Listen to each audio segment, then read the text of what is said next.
Hey, everybody. Everyone thinks because you're a zombie, you don't know good coffee. Well, they're wrong. There's only one brew that gets my seal of approval. Deadly Grounds coffee is my guilty pleasure. The aroma is so intoxicating. It brings all of my neighbors out of the woodwork. Deadly Grounds coffee. Coffee to die for and zombie approved. It's good to get a little deadly. Use the front door! Oh, they're so disgusting.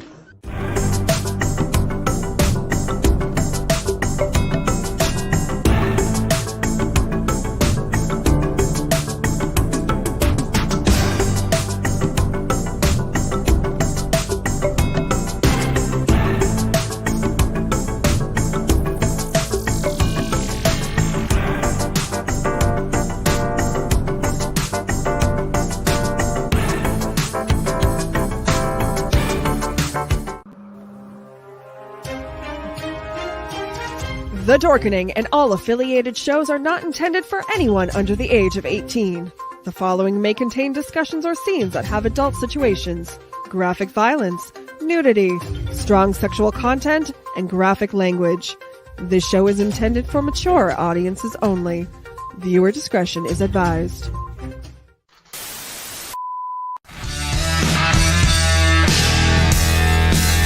Ladies and gentlemen,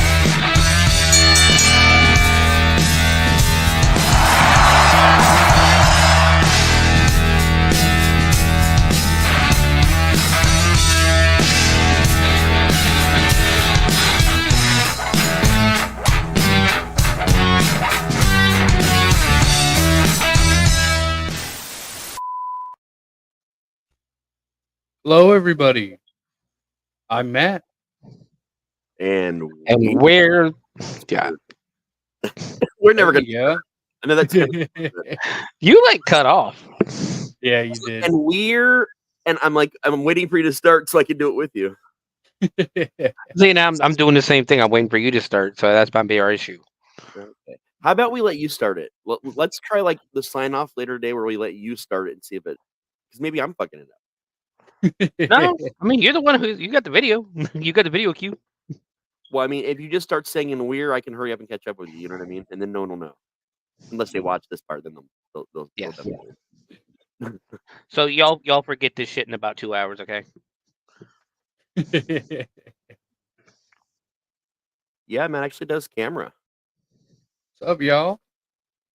You're like you're in a weird lag or something, man. Like your camera, it looks you're very blurry, and your audio and your mouth aren't matching, which is weird because we're on the same internet.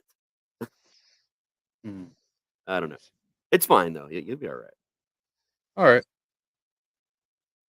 So I want to start off with what Steven has right under his name, man. I don't know what you're talking about. That's gonna be a big one here. Oh man, we've been waiting for this for months. We have. Wyatt Six finally debut on Raw. And Let's talk about it. it was fucking nuts, man. Like holy shit. Are we allowed to talk about a murder scene?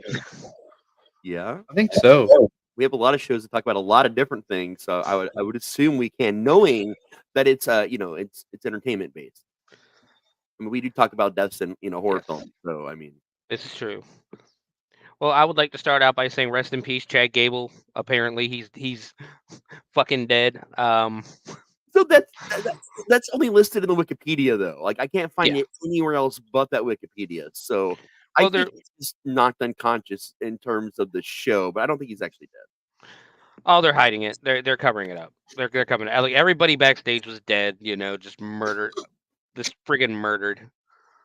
Yeah, they're not an MMW, so I don't think they're actually dead. Like a couple of the random people you don't care about could be dead. Let's talk about how Chad actually deserved it too. Yeah. Yeah, Chad's gonna be only a little bit. I wasn't sure how they were gonna do this intro, and then I gotta say, Nikki, I loved Alexa Bliss is a similar character, but dude, Nikki just crawl right up in there. Seeing that like as the first part of it, kind of like it kind of set the tone for everything. I feel like she killed it, man. Like literally. Oh yeah, for sure, man. Without that scene, you don't get the ambiance of everything else. Oh yeah, it set up everything so nicely, and then the door. Oh, seeing that door again, man. That door, it's so simple, but so effective, man. It's so eerie just looking at that door and into the light. I was getting goosebumps. I actually teared up for a minute there because I was so excited when it happened, and I'm counting down the characters. I'm like, oh, there's Sister Abigail, there's Ramblin' Rabbit, there's Mercy the Buzzard, and Huskus the pig, But the and way they then did it with the new masks and everything, like the yeah, way they did it, oh my god, they look brilliant. they looked awesome. I loved the rabbit mask that they got Eric Rowan wearing now. Oh my god, Yes. with it. I love them all, but that one really popped for me, man. I love that he has the hammer back too to show some respect to Brody Lee. Oh yeah, Yes. there was like nods left and right, and there were 6 technically. So the whole concept, from what I'm understanding at the moment, is that there was a particular glove that was on the lantern, and the glove and the lantern kind of combo is supposed to actually represent Bray, so Bray's there in spirit. So from what I've seen, I think I saw some they have merch out already, and it is Wyatt like 6, SICKS Yeah. is what it is. It's like it's not the number, but Yeah. people are still going around putting the number down, of course, because the internet. But Well, originally when it was being discussed, it was number. I think they yeah, kind of changed it like throughout all of this because we don't know how big they could possibly end up being or kind of what they're going to do. But like, yeah. Well, I I I mean, think think there's Alexa Bliss has a great chance of coming back at SummerSlam. well Bliss, and I think they were supposed to add like Braun Strowman. I think I heard at one point was supposed to be part of the whole crew. yeah, we've heard Braun Strowman coming back. We've heard Braun Breaker. Nah, Getting nah, name Braun. dropped Yeah, for it. nah. I mean, and Alexa, and I mean, Alexa's at home enjoying her kid, you know. So I mean, it's hard to say, but I mean, if they bring Alexa back though, her and Cross have a hell of a lot of chemistry there, and they've tag Yeah. teamed before, so they could Yeah. effectively be able to get every belt. Honestly, I know because I think I heard somewhere that Alexa's kid has a few health problems. I know she's got to wear a helmet or something like that. So She's gonna get I, helmet I, now. yeah, I don't know. I don't know how long. I don't. I mean, I don't know if Bliss is even coming back at this point. Yeah. But I mean, if she does, great. Awesome. She would definitely fit with it. Although I like Nikki Crawl. I'm like you guys. I like Nikki Crawl. She did that creepy ass crawl. Yeah. Like, the only thing that would've made that creepy was if she did the back bend and walk like that, Oh like yeah. Wyatt's old one, Yeah. but Yeah. the whole thing was done perfectly, and I know everybody's online already going, "Well, that's fine, but what happens if you when it go in the ring? Who fucking cares?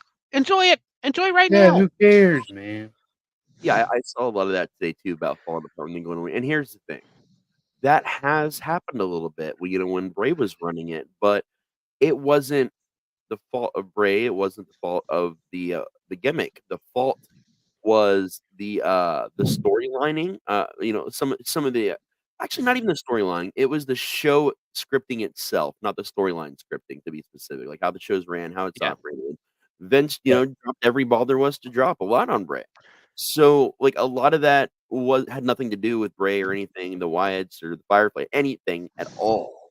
And I think underneath this new era, we're gonna see a difference in how that sort of thing is handled because horror has been a part of wrestling for fucking ever, man. Yeah. And I've said it before, and I'll say it again, there are very few supernatural characters that work.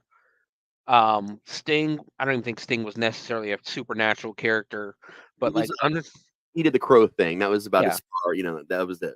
But The Undertaker, has been one of the only ones that worked until the Wyatt family came around. Kane, And you're forgetting Kane. I know he's part of the Undertaker Kane, yeah, universe, but Kane, and, Kane worked, and but that's about it. Boogeyman worked for a really long To time, and him to a him and to Bray a even point, To a point, yeah, I can agree with Boogeyman. But I mean, like, when they started doing some of these other, goofy ass Like the stuff. zombie. Yeah, the one episode Yeah, zombie just to get his ass whooped by Sandman. yep, always good shit. But yeah, you're right. I mean, like we have these lapses where we don't have a lot of great horror stuff, and we have it for a bit, then it's gone, then we have it, then it's gone. But this worked. Like everything worked, and I'm not gonna lie, fans have been pissing me off a little bit this week. A lot of fans have, Yeah, and it's because we've been as a community, as a wrestling community in general, whether it's IWC or outside of the IWC, we've been conditioned to expect immediate, finishes the stories and stuff like that. It's like, okay, we're gonna do this story only to this pay-per-view, and then we're gonna switch to something else, you know. And I know we're gonna talk about it here in a little bit. And as we go on with some of the stuff for this week, I'll tell you how fans have been pissing me off with everything. that should be a permanent thing. Like how the fans pissed you off this week. But no, they have pissed me off a lot with the Wyatt stuff. Like it's Yeah, like enjoy it, man. Like just chill out. like it's been Enjoy it. 5 fucking minutes, guys. And is AEW doing anything like this as usual? No, they're not. The thing is, it's like all I see is like, oh, this is so corny. Like these supernatural powers never work in wrestling. I'm sitting here like, what are you talking about, man? Like seriously, we've Dude, seen supernatural horror characters work for years. Also, what proof do we have that anything that happened was actually supernatural or paranormal, like power-wise? Like the effects and the cool stuff, yeah, but we just rolled up basically in some scenes where some struggles that happened and people that were far weaker than these people were taken out and there was blood. We murder didn't scenes. True. see actual powers being used. Like this is like a strangers type scenario, like a group of serial killers, more or less, if you think about it. Yeah. Yeah, murders. Everybody was murdered. Mhm. Rest in peace, Chad Gable. Yeah, I mean they have enough supernatural powers to make like the door appear and like some of the little stuff, but like that has nothing to do with like their personal power or ability. It's it's their whole thing. And I think fans are like not noticing that or like paying attention to that level of detail. Yeah. Oh, well, what I'm noticing, especially on Twitter, is these fans don't give two shits about the wrestling. They They don't. just don't. They don't care about the WWE. They don't care about the AEW shit. They are doing it. They're trolling, is what they're doing at this point. They're just trolling for engagement, and people keep giving them what they want. I'm looking at these posts on Twitter where these guys are going, man, this is fucking stupid. Da, da, da. This dude's got 44,000 engagements. Yep. So what happens if AEW goes away? Which When I mean, oops. it's a win. It's a win at this point because I'll go into that. Um, and now there's nothing to bitch about. Now there's no, well, I'm on AEW side, you drone, or I'm on the WWE side, you freakazoid. What happens when there's no more arguing? Yeah. Meltzer's part of this problem. Meltzer's whole fucking career right now lays in the hands of Tony Khan succeeding. Oh, it entirely does. And let's be honest. I could start a random account and get out there and flame everything, anyone, and get that many followers too. But and here's what's weird for me. Like, you can be a dick and get a ton of views, a ton of this and that, a ton of attention, but that's not me. Like, I don't want to get out there and be like have all this attention because I'm a negative person. Because that's not really helping the industry grow. And if you love the industry enough to like create an account, why are you just gonna do nothing but generate hate and shit all over it? I don't get it. Yeah. Because they don't care about the industry. That's the whole thing. Is they only care about their engagement and stuff like that and trolling people. See, if you want to properly use canceling people, that's something we should cancel. Like people like shitting on an industry that a beloved industry that's cancel worthy to me. Like people get out of hand with what canceling is or it isn't. I'm not going to go into all that obviously on any of our shows, but like to me, if you're doing nothing but profiting off an industry while shitting on it, people should just stop caring about you and move on. Yeah. Yeah, and that's the thing is like, if here's an idea. Maybe, just maybe, don't engage with these assholes. Yep. Just stop engaging, man. But what happens is now I got to share this to my page, and I got to sit here and make fun of this guy to get my engagements up, and then he's got to respond by sharing what I have, and now to get his engagements back up, and it's like a freaking circle that just makes Twitter the cesspool that it is. Yep. True. And let's be honest, they're not even corny costumes at all. They're very thought out, and not one of them besides Uncle Howdy is going to be wrestling in them. Right. So it's just full ring attire. Yeah. And they updated his mask a little bit too, I noticed. Like his look got updated a little bit, and I really fucking dug it. Like it was a little cheesy previously, but I really enjoy the updates that they did, and everybody's costumes, all the masks, like some serious attention got paid to this shit. Like this is like Hollywood, like giant production horror film, like ready to go kind of, attention to detail. My favorite new one's definitely Mercy, though. I love the way that Dexter Loomis looks in that, man. Dude. Yeah. It's fucking impressive, man. It's all impressive. I have one criticism and only one, and it's a very minor one that can definitely be fixed. I do not like Bo Dallas's voice with Uncle Howdy doing the "We're Here." I did not care for that. Like it came off as me in a haunted house. We're here. They can work on that though. They can change that. I see that. I get it. I mean, I don't disagree with you. I have been a little bit of a stickler on the wording and the writing they've done a little bit. Like, with some of the a lot of the QR code based videos they did. Some of the writing I felt like was a little amateur. And we're here, fresh meat, boo. All the things we don't say in haunted house. Like they're just saying them all. I like that we're here. I love that line, but I don't like how he said it. I don't like the voice he used. Like he needs to work on a better way. Because one of the creepiest things about Bray Wyatt was he had that long southern drawl, and he could talk, like Cape Fear, like Waylon Mercy and everything. Yep. And instead of we're here, Bray was always we're here. Yeah, we're here. Like just matter of factly.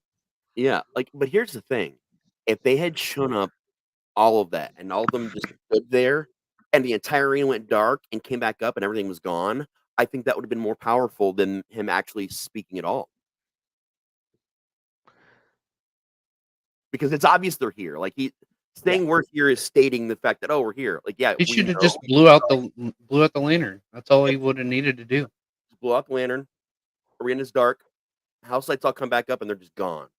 I feel like that would have been like a really powerful moment. Like, again, I love what they did. I just, if we're going to take a little bit, that would have had, I think, a bigger impact.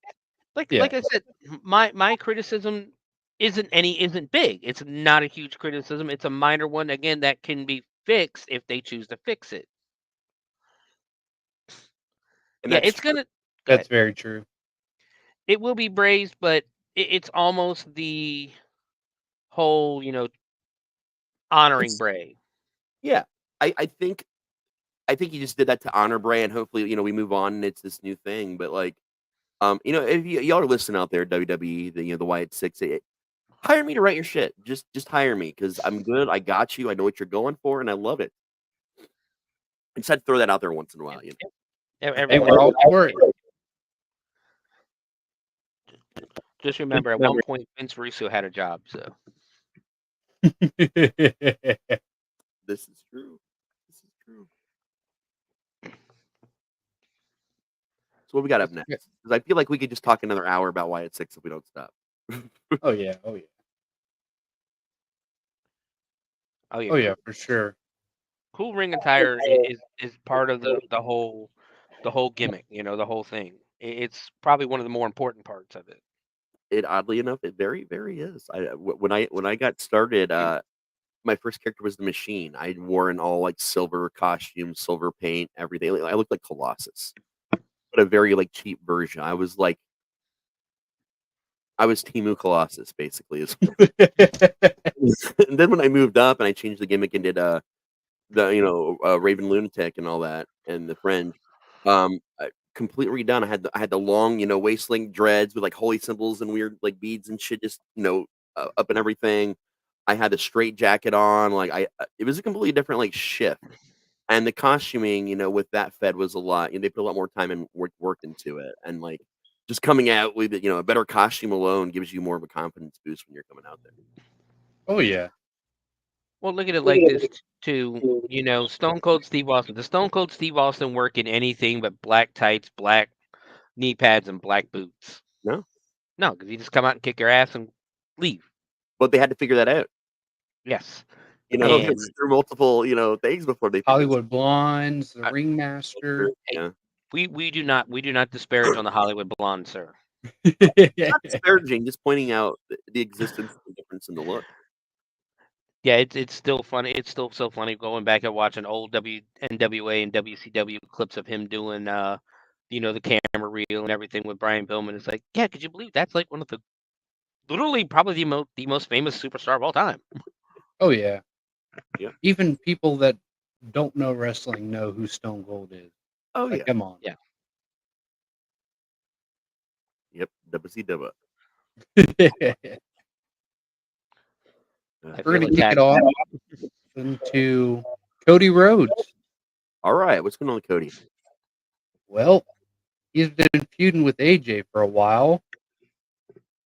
He also had an appearance on NXT as well. It was, I'm not sure if this was before Clash. I think it was. Yeah, because it was last week. Yeah, he announced the Battle Royal.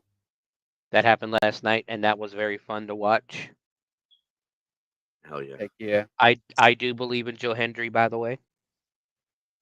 Oh yes, yes.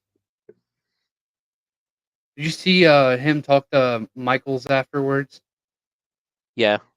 Oh my god, that was funny. And it seems like they're setting up, I guess, Kazarian versus Joe Hendry over in TNA. Good match. Hell yeah. Wait, should we get into the Clash results first or Cody Rhodes? I mean, I guess we could go for both. We I mean, it's five matches. Yeah. So the match of the first match was the Cody and AJ match. Yeah, I was surprised they started off right on the rip with that though. But man, that match was beautiful. I haven't seen an I Quit match in a long time, and they set the bar. Man, we've been talking a lot about all the good things from the Attitude Era that have been resurfacing in this new era. Like, and seeing that I Quit match is the specialty matches is something over like the last month or two we've been talking a lot about, what like hoping to see a little bit more within reason. Like, I don't want Attitude Era, everything's got to be something, but when you're using it in certain situations, you're bringing the power back to that match and you're making them special again. And like, seeing that was really cool for me. Like, seeing them go around the arena, all the shit that they did, like it was awesome. Yeah, and the gimmick, that's what gimmick matches are supposed to be. They're supposed to be special. They're not supposed to be, hey, guess what? This week on Dynamite, we've got this no holds barred fight over the whole fucking arena. If you want, just don't go on that side. Don't go on that side. But you can fight over the entire arena except that side. Yep, look at that side. And so they get every week thing where, we're gonna have a cage match. Why? Because cage matches weren't meant for that. Cage matches were meant to end feuds. Yep, And cage matches were meant to keep, if you're the good guy or the face getting attacked every week, getting cost the match because either the chicken shit heel is running away or he's got people attacking, the cage is supposed to keep them out and keep the combatants in. Yep, it neutralizes everything and everyone, puts you on even grounds, and you fucking once and for all settle it. Yep. Yes. And it's not meant to be, we're gonna have a cage match just because. Yeah. Yeah. Like even what they did on Raw with Liv Morgan and Becky Lynch, that cage match, like that meant a lot. Yeah. Yeah. It was ending a feud. It was a powerful way to use it, just like this I Quit match. This back and forth between Cody and AJ has been going on, and they needed to end it because Drew's coming back. So True, very true. Yeah, so I mean, yeah, it worked, and it worked, And I love the line from SmackDown when AJ looked at Cody. Goes, "Hey, you know what? You quit WWE. You went to TNA. You quit TNA. You went to Ring of Honor. You quit Ring of Honor. You went to New Japan. You quit New Japan. You even went and started a whole new company, and you quit that too." Yeah. Yep. Great But line. didn't say the words. Oh, they're not gonna. Yeah, I mean, I thought it was an impressive match, man. It was good showing, good story, good use of space. I mean, good Yes. reminder, good nostalgia. Shout out to Mama Rhodes too. Oh yeah, that slap heard around the world, man. It wasn't even one; it was multiple. She's gonna be Honda in the new Street Fighter movie. Oh yeah. Underhand slap. That's money right there. That's almost as money as Hulk Hogan coming out and trying to stop Roman. Cost Roman the title, and yeah. The whole conversation. Hulk Hogan couldn't make it. That's why Undertaker did. Yeah. Yeah. There we go. He was having some health complications. Which still, again, one of the things that irritates me about freaking fans this year so far. It doesn't make any sense. It should have been Stone Cold. Yeah, you're right. It would have been better if it was Stone Cold. But guess what? The Undertaker fought The Rock too. Yep. Yeah, Undertaker and Rock had a huge feud. You know who else did? Fucking H. H could have came out there and interfered and done something. You know what I mean? Like there's the thing is he had a lot. Rock had a big feud with a lot of people, man, because he was The Rock, and that's what it was. Like we're all right and we're all wrong at the same time. We just got to suck it up and move on. True. We got what we got, and it was good. Yeah. Yeah, Cody Rhodes deserved the win. I mean, we knew he was going to win. They're not going to have him drop it that soon. Yeah. But we also got a reminder of why Cody Rhodes is there. True. Because, yeah, sure, finishing the story with Roman and all that stuff, that was the big stuff. There's a lot of people involved. There's a lot of things happening. This was him and AJ one-on-one, throughout the whole building, throughout everything. And it was just a reminder of why Cody's the guy right now. Oh, yeah, for sure. And we needed that because, ratings have been going down on SmackDown a little bit. SmackDown's, kind of it's fighting its footing again right now. And I think a match like that does a lot for SmackDown. Oh, yeah. And for Cody, obviously.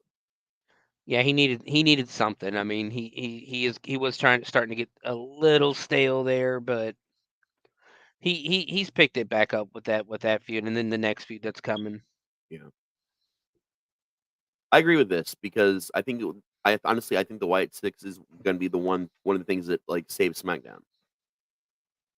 Yeah, I feel like they're going to be jumping around from Raw and SmackDown for a while. Honestly, I kind of expected to see him last night on NXT. That'd make sense because Gacy. Yeah, that's true. Well, the thing is that and until they reveal what their plot is, what their plan is, what the whole point to the group is, hell, fuck it, jump around, kill everybody. Literally. I want to see not DX but early NWO, where they were just coming in, interfering all the fucking time, doing whatever the fuck they wanted, and making their presence felt before it got divided and silly. But don't touch LA Knight. and that's what made the NWO so successful, is because we didn't. I mean, Raz, you remember we didn't fucking know what was going on. We're like, why is Razor Ramon here? Why is Diesel here? Yeah, what the fuck is happening? Yeah, like they won't even say their damn names until Bash at the Beach. They just kept saying these outsiders. No, They even mentioned it. They mentioned a couple of times, that they don't work there. They work for WWF until WWE, Vince sued, and yeah. But the same thing with Stone Cold. What made Stone Cold so popular? Because he was coming out. He was not only was he stunning wrestlers, he was stunning announcers. He stunned the owner of the fucking company. Yep, this is very true. So before we get too far back down to the same rabbit hole again, yes, with the Wyatt Six, what else is going on with AJ? I mean, obviously, or AJ and Cody. Obviously, Cody won that match. What other feud can we look forward to? Do you think with him? What's there? I mean, because AJ started like multiple feuds with multiple people all at the same time. They might bring the LA Knight and AJ feud back after the Logan Paul one. Yeah. Yeah, but what happened after the match, Matt?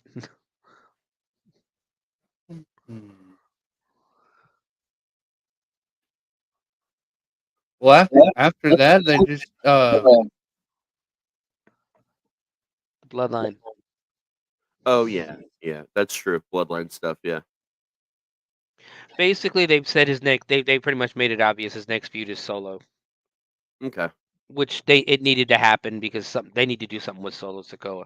For Cody. And yeah, so we're probably going to get Money in the Bank. We're probably going to get a 6-man tag with Randy Orton, KO, and Cody against the Bloodline, and then I'm still holding out hope for Cody versus Randy Orton at SummerSlam.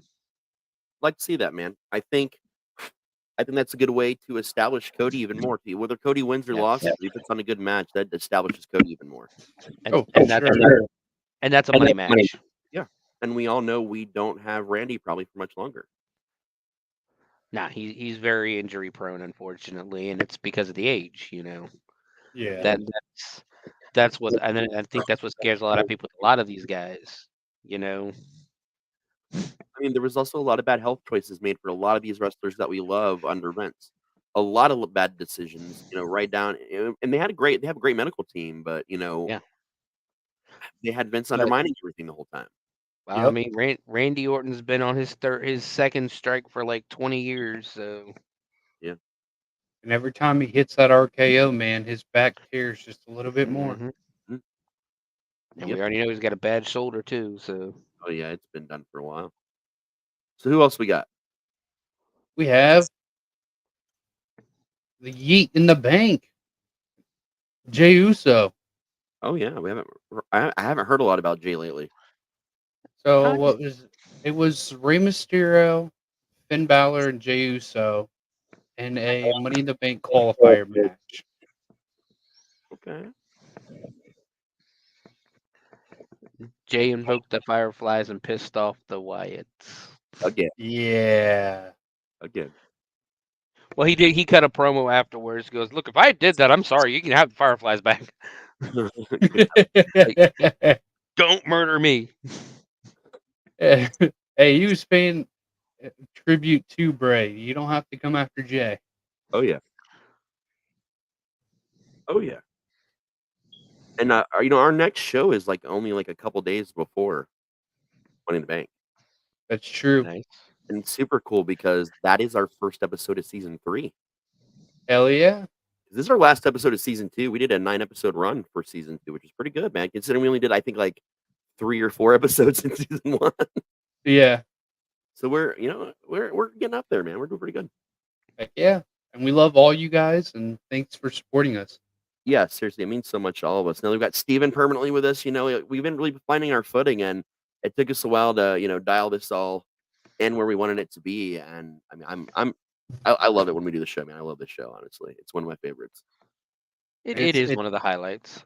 Yeah, and it's not even just about the wrestling and the commentary we do, which is fun, because we do so many different things. But I know the 3 of us are a pretty magical team. I feel like, Hell yeah, it's fun. Even if I'm having a bad day, I'm stressed out.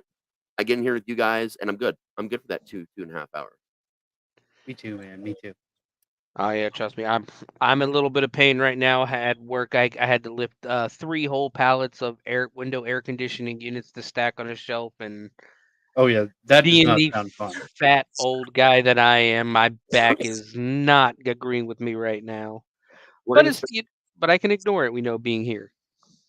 We're gonna start the Fat Old Wrestling Federation, the FOW, man. And you got to work for Haunt. Those are as long as you're fat old, you work for Haunt, you can be in our federation. We're not gonna be short on people wrestling. Yeah, but all the announcers, all the staff, everybody's all young people. Yes, and that's the Triple H.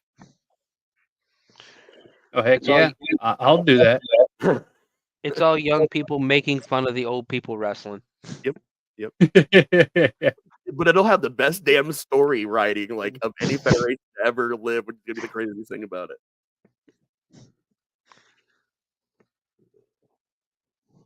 But yeah, Oh, Jey Uso. tell Jennifer that we said happy birthday too. Happy Happy birthday. birthday, Jennifer. Kill us Yeah, later all you want, but happy birthday. you gonna try to get me? You're trying to get me hurt. I got in trouble because her mom made her a zucchini cake with cinnamon with a cream cheese cinnamon icing, and it was fucking amazing, by the way. That does sound interesting. And I knew about it, and she didn't. So when she got to work this morning, the cake was there, and her mom started telling everybody at work it was her birthday, and she's like, "They won't stop saying happy birthday." It's like, there's worse things in life, right? Yeah. True. But yeah, Next Jey up. Uso. Oh yeah, Jey Uso, man. I'm liking him coming through the audience, through the crowd now. Yep. I've always loved those shots. Oh yeah, it makes you feel more connected with him. Yeah. Well, and it just shows you the larger scope of of things. When he comes out and they pan across a full arena. Just nowhere. One of the best things about the Attitude Era to me was the signs. There was Yeah. signs everywhere. People friggin' cared, and that's the thing that they're doing now. Especially, surprise, surprise, Vince goes away, and there's so much more audience participation now. A ton more. It's like, what the fuck was wrong with him with that? Like, I will sit and I will praise Vince to a point for a lot of his stuff, back in the 80s and in the 90s. There were things he did do well. We can't forget the things that he contributed that were good. Yes, but That's god true. damn, why would you tell the wrestlers to not acknowledge the crowd? Like, Because one of the best things for the past 2 years is everybody acknowledge, these people acknowledging the crowd. Why is Nakamura pretending people aren't singing his friggin' song? Yeah. right. Like lean into that, man, Like also like who was The it? fans are Roman Reigns, man. Oh yeah. Oh yeah. There was one of the masked wrestlers the other day, it's like a couple weeks ago, actually saw a kid in the crowd and took off his mask. Like he hit his face, but he took his mask off and exchanged his actual mask with like the cheap knockoff mask that this little kid had. And just That's switch great. masks. And I saw that and I was like, holy that's like Bret Hart walking down and giving out his glasses. That's Leaping Lenny Poffo with the frisbees. That's like, you know what I mean? Like that. So many different wrestlers, did that for so long, and to that not be a thing for as long as it was. Seeing this come back and that love, man, it just goes to show you this is why WWE survives and has always survived when everyone else has failed. Yeah. Yeah, like I said, it just blows my mind that we're telling people, hey, don't acknowledge the crowd, pretend they don't exist. Yeah, it's some bullshit. But I think Jay, I was pushing really hard because I missed the Usos as a tag team, but like I want to officially say today, I'm over them as a tag team. I'm just Team J. Period now. I wouldn't get over them as a tag team. I mean, for right now. I mean, I'm getting over like when are they going to get back together? When are they going to get back together? Because now I'm finally hitting that stride where I'm really enjoying at the moment what Jay's doing. So I mean, I know they will get back together at some point in time, but like I'm just really enjoying what he's doing. I think they're back together before SummerSlam. It's possible, but Jimmy's still going to have to live in Jay's shadow. Oh yeah, 100%. That's very true. I want to see War Games, man. Yeah. Give me a all Bloodline War Games. I'm sure that'll happen in War Games. I think it's too early. I think that's too early. I think they got to cut. They're going to cover. They're going to pull it out till WrestleMania at least. Yeah, we have a while. That makes sense. They do it, but yeah, we got a lot of storytelling to still go through. Yeah, there's a lot more, and Paul Heyman's still gonna be. We don't know when or if Roman's returning either. So that there's that. Yeah, that's true. Well, and that's the thing too, is like who's truly behind Solo? Is it The Rock? Did Roman really say, Solo's in charge while I'm gone and could hire anybody? Rikishi? It could be Rikishi. Which, fun fact, met him once in real life, complete dick. I've heard What? good and bad things about him from different people in different situations. I will say the one time I met him, he was a dick. And this is like early 2000s. So I mean, that's 20 years. You're talking over 20 years ago. So yeah, he's probably. I mean, he's probably changed anyways. But yeah, major dick when I met him 20 years ago. Damn.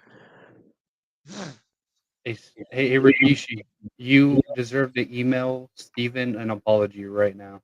There you go. Steven's a great guy. All I'll think about accepting it. right.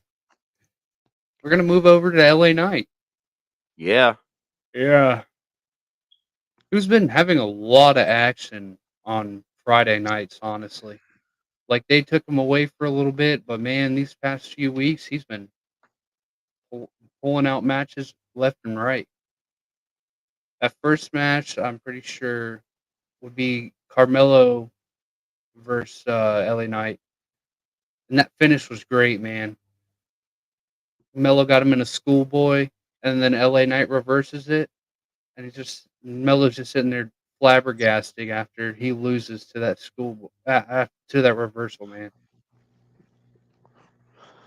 So we all in agreement that LA Knight's probably taking the title at SummerSlam? I think so.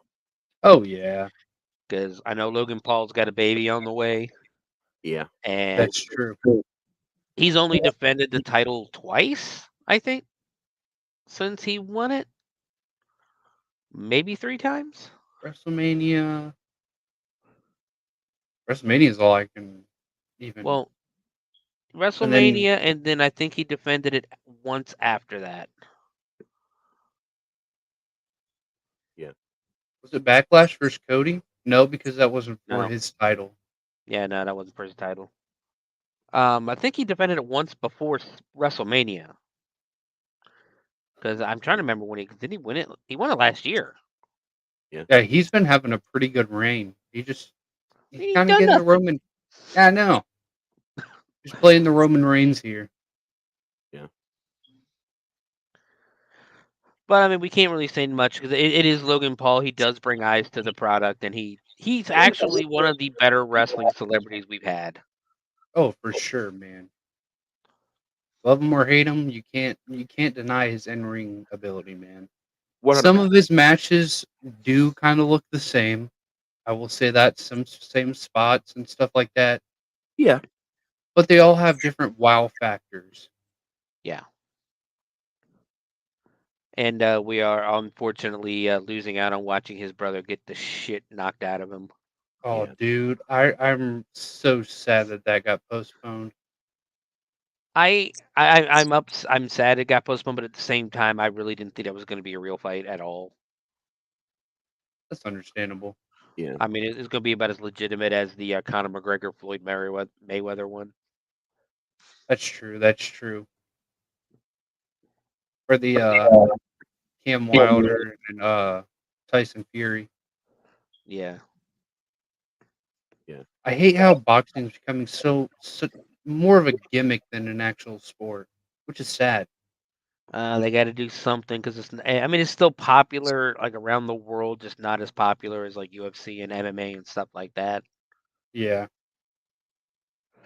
They don't got that big superstar like they had back in the 80s and 90s, where they had Mike Tyson just going in and fighting. Like, people spending all this money to see Mike Tyson fight, and he's done by the first round. Yeah. Which still one of my favorite Mike Tyson fights is when he fought that, I think it was Peter McNichol when he got out of jail. Dude talks so much shit. Got in the ring, got hit a couple of times, and was like, nope, I'm done. I miss Scotty Too Hottie and Grandmaster Sexy. Oh yeah. Too Cool was fun. And Rikishi, when they include Rikishi. Yes. Too Cool was a lot of fun. Yep. Otis's worm is cool, but not as cool as Scotty Too Hotties. True. Nah. So where are we going And now? LA Knight breaks into Logan Paul's house as well this past Friday. Yep. It's fucking epic, dude. Just stormed right past security, chilled in his pool. I will say that's been happening a lot under Triple H's watch. That was something they were really big on back in the day with DX and stuff too, though. Actually, a Yes. lot of wrestlers, like APA did it. The barroom brawls. They'd show up in a bar and just fucking go at it. Like, there was a lot of that. I'm talking about the breaking and entering. Oh, that like little on location things like that were like really cool. I mean, people were capturing back in Oh the no, day. it's awesome, dude. What I fully say, one of the best things AJ Styles and WWE's done in the past 5 years is that what do you call it? That cinematic match he did with Undertaker. Yeah, the Boneyard match. Yes, It was pretty cool. It was a cool match. I used to like I'm not the biggest fan of Matt Hardy anymore, but that final deletion match with him and Jeff Hardy at the Hardy compound was awesome. It was fun to Yeah, watch. And it looks like they're TNA bound. Yeah. Which fine. They work over there. Yeah, I'm sure they'll hit back to WWE though. I'm sure they will. I mean, it's all going to depend on Jeff because nobody wants Matt. Nobody wants just Matt. Everybody wants Matt and Jeff. Yeah. It's the Hardy Boys, not Matt Hardy and Jeff Hardy. Deal, there's a reason Matt always ties himself to Jeff. Yeah. And I don't blame him. Jeff's the over one. Yep. But I mean, as much as I like Matt Hardy, he was one of my favorite wrestlers at one point because again, SummerSlam 2005. I'm in the crowd with him when he had his first match back with Edge. After Edge and Lita cheated. But Even reality, the feud with the reality, MVP was great. yeah. But unfortunately, the reality is nobody wants Matt. Everybody wants Jeff. Yep. Yeah. And if Jeff's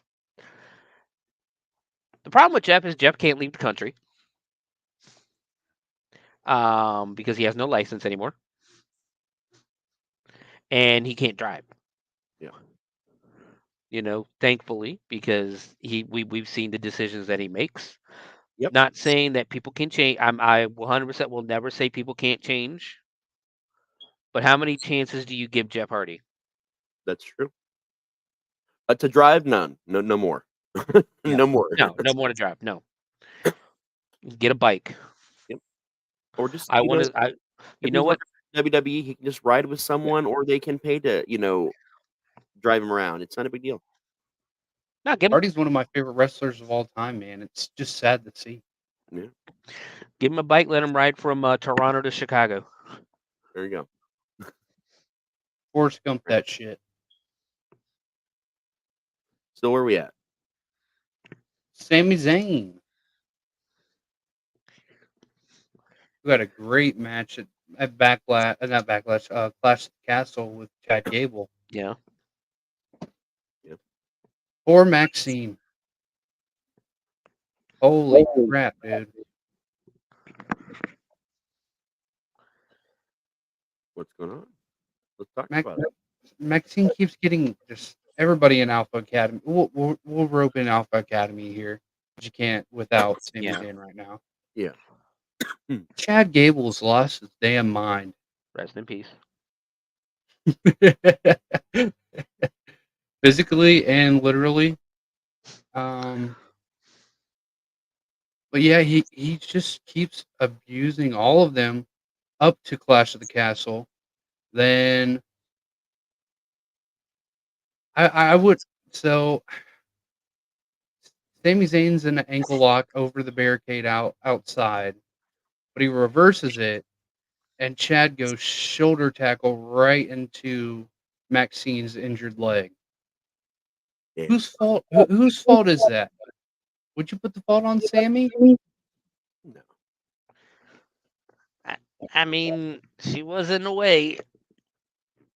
It kind of looked a little more intentional than it was supposed to, though.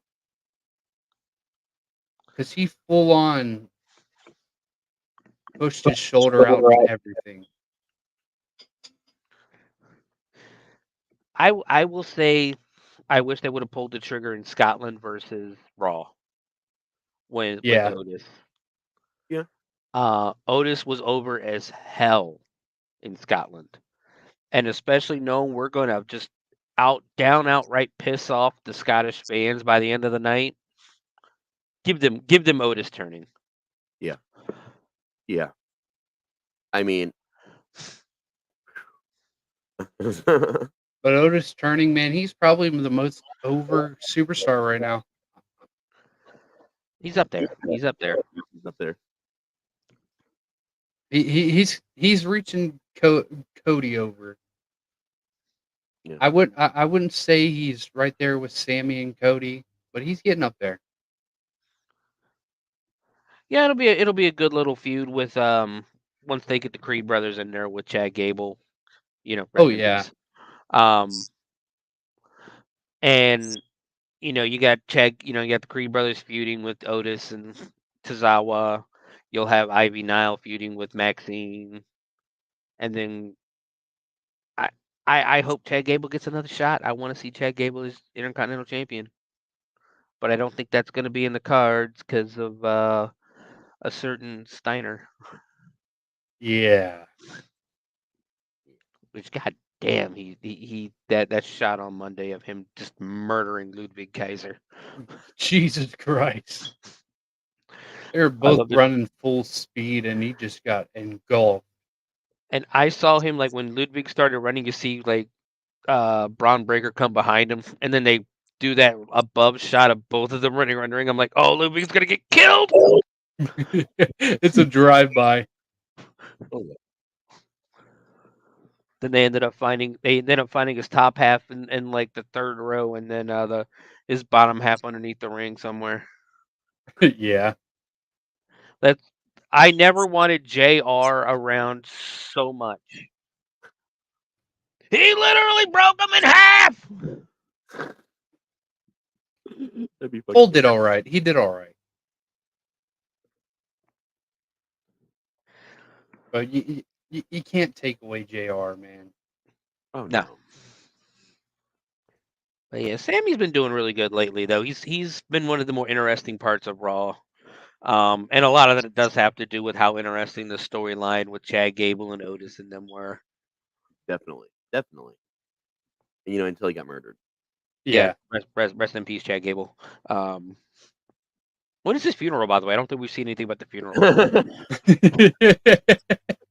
This is what I like Wikipedia, man. Like, it's gonna happen on Friday. Literally, like, within moments that on there, somebody popped in Wikipedia and was like, let me just change this, see if anybody notices. Okay, cool.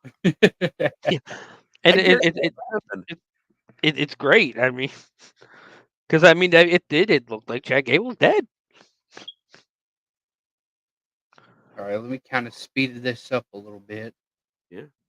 CM Punk. Oh shit. Had to be escorted out of Scotland with multiple security because they were ready to jump the rails. Yeah. Have you seen some of the live fan reactions just from in the crowd? Yes. Oh my god, they're hilarious. And it's one of that's the thing, I don't know if we're gonna get to Drew or not, but that's one of the other things that was pissing me off this week about the fans is because all these people. He re-signed it. This is what we do to him. Yeah, you're right. We don't give you instant gratification. Yep. We can touch on Drew. He's not on the list. He sadly won't be anymore. Yeah, he's AEW bound. We all know that, right? Drew Galloway is now AEW. Until they fall under. Yeah. 6 months. Yep.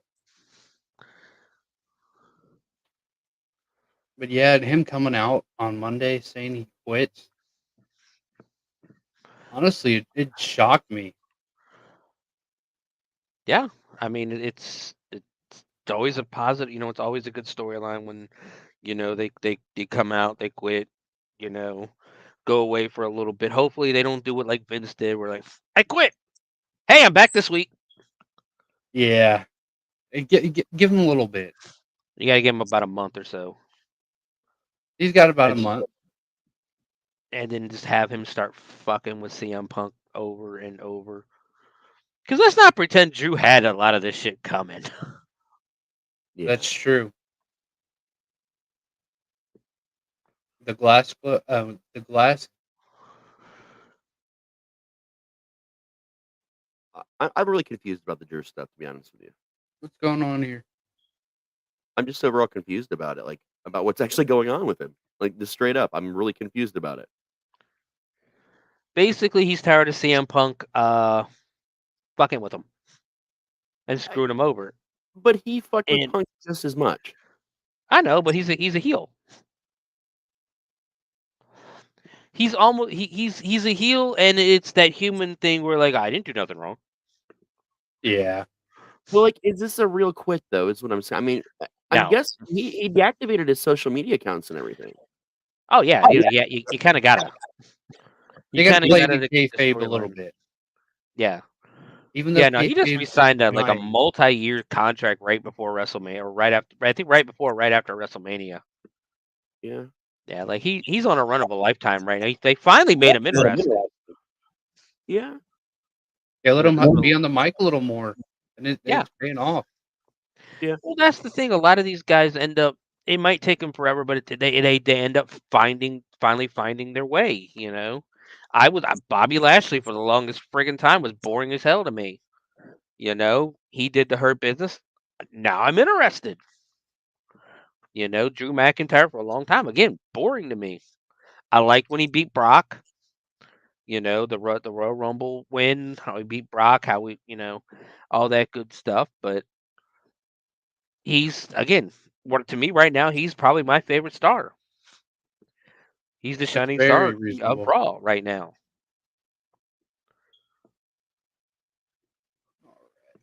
Let's see. Seth freaking Rollins, fellas. Welcome back. I was shocked on that one. That they got me on that one. I really thought we weren't seeing him again till Royal Rumble. Yeah, same. Same. I'm just still walked out too, man. I'm still skeptical because I'm not gonna lie. Because we kind of knew that Wyatt was coming on Monday, like they kind of gave it away when they said the massacre was gonna take place. My first thought was, oh, they're gonna beat the shit out of Seth. No, just rest in peace, Chad Gable. Yeah. Yeah, but I mean, now we're gonna see Damian and Seth in a couple weeks. Hey, we'll rope Damian right into that. I'm pretty sure he's on the list. Let me make sure. Yeah, Damian's on the list. What a showing against Drew, though. They both had a great match. Almost broke his leg. I couldn't tell if that was a real spot or if it was a botch. No, that was a botch. But if you notice that I don't know if they've got new tape or something on the ropes. There's been a lot of botches jumping onto the top rope lately. So I don't know if it's like absorbing, because I know a lot of these guys wear oil when they go to the ring and that. I don't know if they're like absorbing the oil and just making it really slippery, or what's going on with those ropes lately. He's lucky he didn't tear a quad or anything like that. Oh yeah, dude, that could have like completely separated his knee. Oh yeah. But thank you, CM Punk. Because I really wanted Damian to win, man. He's been having a great title run. I feel like he has way more that he needs to do with the title. Yeah. He's just a great guy. Whoever's the Raw champion come SummerSlam, Gunther's waiting. Yeah. That's true. We need to finally settle this once and for all and do Priest and Undertaker. You know, like we got to do something. Let's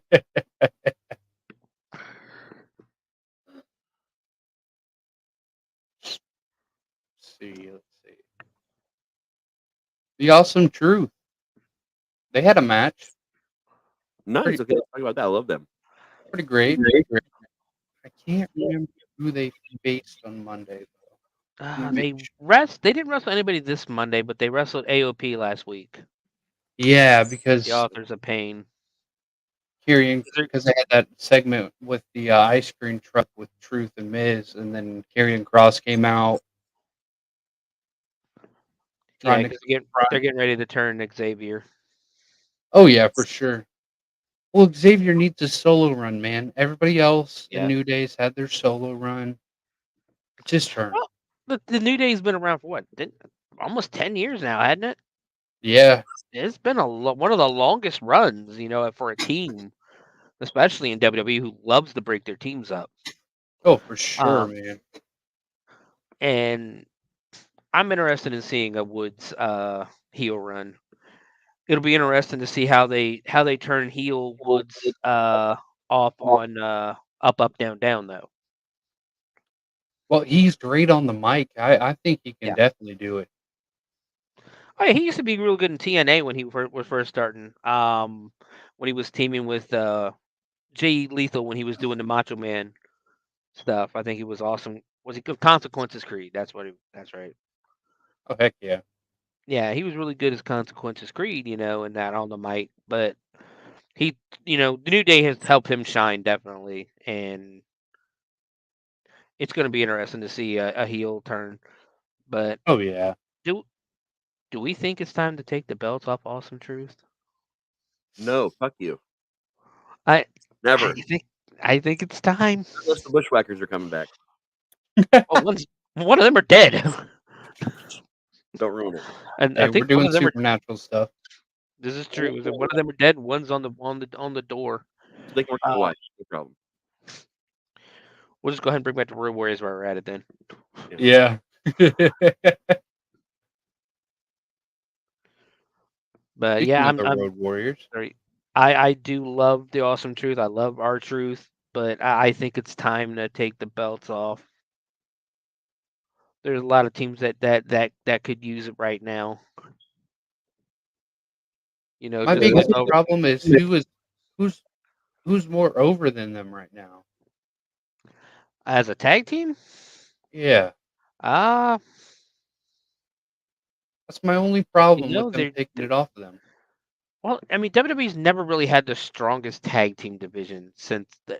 Well, they used to back in the 80s and 90s, but now it's really hard to find good tag teams. Yeah. Yeah. Especially when it's just not two guys thrown together for story, just because we have nothing else for you to do. Yeah, Right. But I mean, the Creed brothers are going to need something when they resurrect Chad Gable and join him. true. I'm trying to think who else they even have over there. Get Finn Balor and JD. Eh. I'd love to see Finn Balor with the title again. Anyone in the White Six? It could be a Huh? tag team at Yeah. any point in time. So I'm Yeah. assuming that's going to happen. Lights go out, they murder him, then just come back and pin him. Yep. Hey, it'd work. No. Okay, here's what happens. The lights go out. They wake up. They're dead. And then James Ellsworth just gets hired to come in the ring and just lay over and get belts and hand them off. Oh my god. Fucking James Ellsworth. I completely forgot about his existence. It'd be a perfect comeback time, Yeah. Yeah. I mean, we're giving everybody second chances now, right? Yep. LWO. Those are 3 letters that go together. Haven't really done much besides their normal stuff with Legado del Fantasma. But Carlito did get a win over Dragon Lee. Yeah. They're carrying that feud a little bit. Cool. I still think Dragon Lee should have won that, but I get why Carlito won. Yeah. They're trying to do stuff with him in the Judgment Day until the Judgment Day eventually breaks up. Yeah. Oh yeah, once Rhea gets back, it's over. Yeah, Rhea's not. Yeah, Rhea's done. Rhea's not going to join there. Damien's kind of slowly turning face. Yep. Balor took the key card to Liv Morgan's room. Yeah. We'll see where that. I'm still interested to see where that story is going. Yeah. Matter of fact, let's get into that real quick. Poor Dirty Dom, man. All those temptations. A mightier man or what do you call it? A lesser man would have fallen by now. Very true. But I do like how WWE is pushing the envelope in that feud, though. Oh yeah, Big time. giving Liv Morgan something to do, giving Judgment Day something to do. Yeah. Well, they made Liv Morgan a little bit interesting. So Yeah, we used to have a lot of tag teams, great tag teams in a lot of eras. It just the tag team game is just kinda not there right now. Very well, true. because for 20 years we let Kevin Dunn get into Vince McMahon's ear and have him tell people that nobody likes women's wrestling and nobody likes tag team wrestling. Yeah. Yeah, yeah. If you notice a lot of the shit, especially like how great is the camera work now that Kevin Dunn's gone? We're not getting a seizure. We're not getting a seizure every time, with those 3-second cuts. Yep. Which is nice. You're getting these great shots. You're getting these, Sami Zayn walking into the Montreal arena with the title. We're following where the camera follows Jey Uso out and then follows Sami Zayn right back in. This past Monday, the shot of Braun Breaker and Ludwig Kaiser both running around the ring and Braun just murdering him. Yeah, Yeah. man. These camera shots have been getting great. Yes. So I think that was one of the biggest problems of tag team is Kevin Dunn convincing Vince McMahon that hey nobody likes tag team wrestling, which is just not true. Very true. As Then we somebody, have. right? I'll let you finish because we're going to go into another subject. Oh no, I was just gonna say as somebody who grew up in the '80s watching wrestling in the '80s and '90s, tag team wrestling was one of the highlights of the show. The Midnight Express, Rock and Roll Express, Road Warriors, Demolition, The Tag outside teams are very important, man. The Outsiders. It was yeah, you started know as a tag team. New Age Outlaw. I mean, the yeah APA, man. yeah yeah But we're also missing the classics, like, the Dudleys, Christian and Edge, but the Hardys. Like, we've had all these different, eras where, like, tag teams were where it was at. The Hart Foundation. I mean, there's Even the yes. Rock and Sock connection was pretty Rock and great. Sock. I love the Rock and Sock connection. Back in the '80s, we had the Killer Bees, you had the Bushwhackers, you had the Bolsheviks. Strike Iron Force. Sheik and Nikolai Volkov at first WrestleMania. Yep. And it just Even Typhoon and Earthquake. yeah, oh yeah. Yeah, And a couple pay-per-views ago, they had, that giant match where, 2 tags were gonna win, and that's how, Awesome Truth and I forget what other tag team it was now, offhand.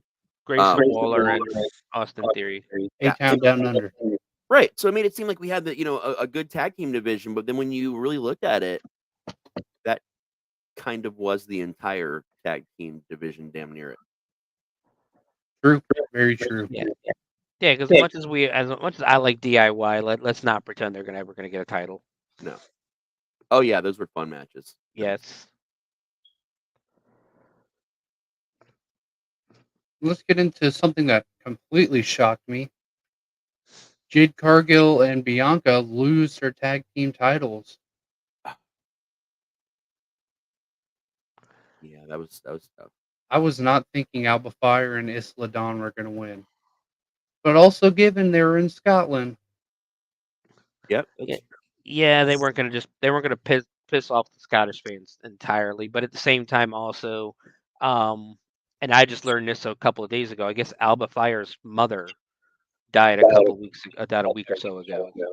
Oh, She died I guess her and her father got into a car accident at the airport, and the mom didn't make it, and the dad barely made it. oh man. So this could be, you know, we're sorry you had to go through this here. Take the tag titles because they're a good team. Alba Fire especially. Alba Fire is definitely the talent in the Yeah. team, and Isla Dawn is the eye candy. Yeah. Because goddamn Isla Dawn. Yeah. I got a thing for redheads. What can I say? But yeah, it needed. I'm okay with it. Bianca and Jade, this is gonna help make Jade better doing singles work, and try to get some of that greenness off of her still that she still has. Yeah. Um, she botched pretty heavy on, but I think everybody was honestly, I think everybody in the match was botching Yeah, pretty it was a hard pretty on. sloppy match. Yeah, It was. yeah. So I mean, you can't really just put it all on her, but unfortunately, she's the one who's under the microscope right now Yep. because of her, leaving AEW, coming to WWE. She's the one that all these internet IWC nerds are just going on about. Yeah. I mean, don't get me wrong. She has great physique. She's pretty decent in the ring. Yep, Yeah, We need to hear a little more promo skills. that's true. I mean, she's a star in the making. In all honesty, she's got the Oh look. yeah. She definitely has a look. She has an aura about her. She has some charisma. I mean, her mic skills again aren't the best, but you know how you solve that? Get a fucking manager. Yeah. Get some more managers in there. Bianca's starting to settle down. Make her your manager. Nah, Bianca's getting ready to turn heel, dude. She's gonna turn heel soon. I would not. I wouldn't mind that. Yeah, I'd love to see Bianca as a heel. Yeah, I mean, I hope they don't pull the trigger with Bianca and Jade at SummerSlam. I hope they push it till WrestleMania to get a bigger stage, but that feud's coming, Yeah, for and sure. that's gonna be amazing. All right, let's see. Kabuki Warriors, nothing. Becky Lynch, nothing. So all we have left is Nia Jax and Bailey. Let's talk about Bailey first, since we did get a match at Clash. Wow, Piper Niven. What an excellent wrestler. I've never seen really that much of Piper so far, but that match she had with Bailey was amazing. No, Piper's good. Piper's really good. She's one of the ones that I'm surprised Vince didn't get rid of, in all honesty, because she wasn't like the skinny blonde that he liked. The Oh skinny yeah. blonde with the fake breast that he liked, and that she stayed around. She made it through Dewdrop, which who the fuck thought that was a good idea? It was terrible. And she made it through a lot like obscurity essentially. Her husband used to work for the company. He got fired. Um, and she's actually, like I said, she's really really good. She is good. And it just so happened that she's Scottish, so we're gonna take this one opportunity to give her a title match. And she proved that she's at least, I can't even say mid card because women's don't have mid card. WWE, you need to change that.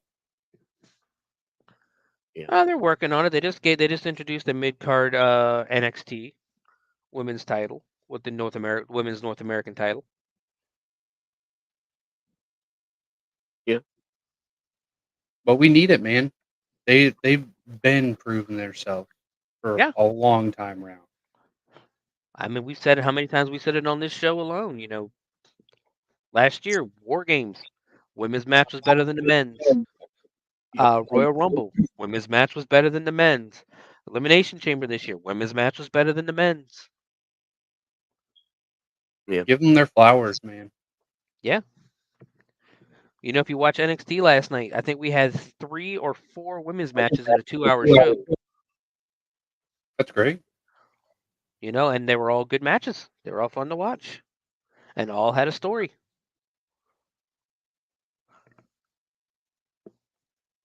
Yeah. Yeah, we're in the generation of women right now, where the women have the chance to take over. Take over as the main event. Yep. Thank you, Triple H. Yeah. And Sean. Yeah, and Sean. Yeah. And honestly, a number of the guys. It's weird because a lot of the old school DX crew are a lot of the people that are behind the scenes helping out with the women's revolution. The Road Dogg did a lot of stuff as well. Like, it's kind of crazy to see like all the big rule breakers be the ones that help actually fix and revolutionize the whole. Isn't Road Dogg one of the main PC guys? He was. Is he still? I think he is. I think it's him I and thought he was an agent. I thought he was an agent now. I'm about to look it up. Or like he's almost like, Triple H's right-hand man almost, I think. It looks like he is the vice president of live events. Yeah. And does commentary for WWE main event. Does he? I don't know if that's accurate they right still now. do main event. Yeah, they still do main event. Nobody watches because, and which is sad because that's where a lot of these NXT guys get their first shot on the NXT, on the roster is going to main event and either jobbing to somebody or, Yeah. and that's what they test these guys out at. Yeah, because it looks like Jeff Jarrett was the senior vice president of live events, and he was just replaced last year with Road Dogg. That's great.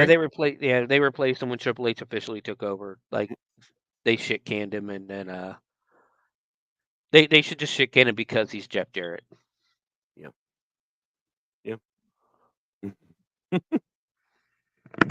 So we have anything else before we switch over to commentary? Just Nia Jax, who is absolutely just destroying everybody in her way. Oh yeah. Like seriously. It was I think it was last Friday. Tiffany Stratton, Nia Jax, and crap, who was it? There's a triple threat. Let me make sure. Let me see.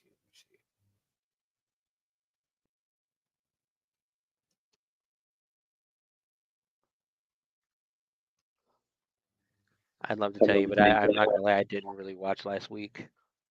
I think what were we doing? No, we were out at dinner. We went out to dinner last Friday. And Mi Chin. Ah. Who looks pretty. Her new gimmick looks really awesome. She comes out in this really cool face paint now. Good job, Mi Chin. But yeah, they didn't stand a chance against Nia. No, they're gonna book her strong now because she's got that title match coming up at SummerSlam. Oh yeah.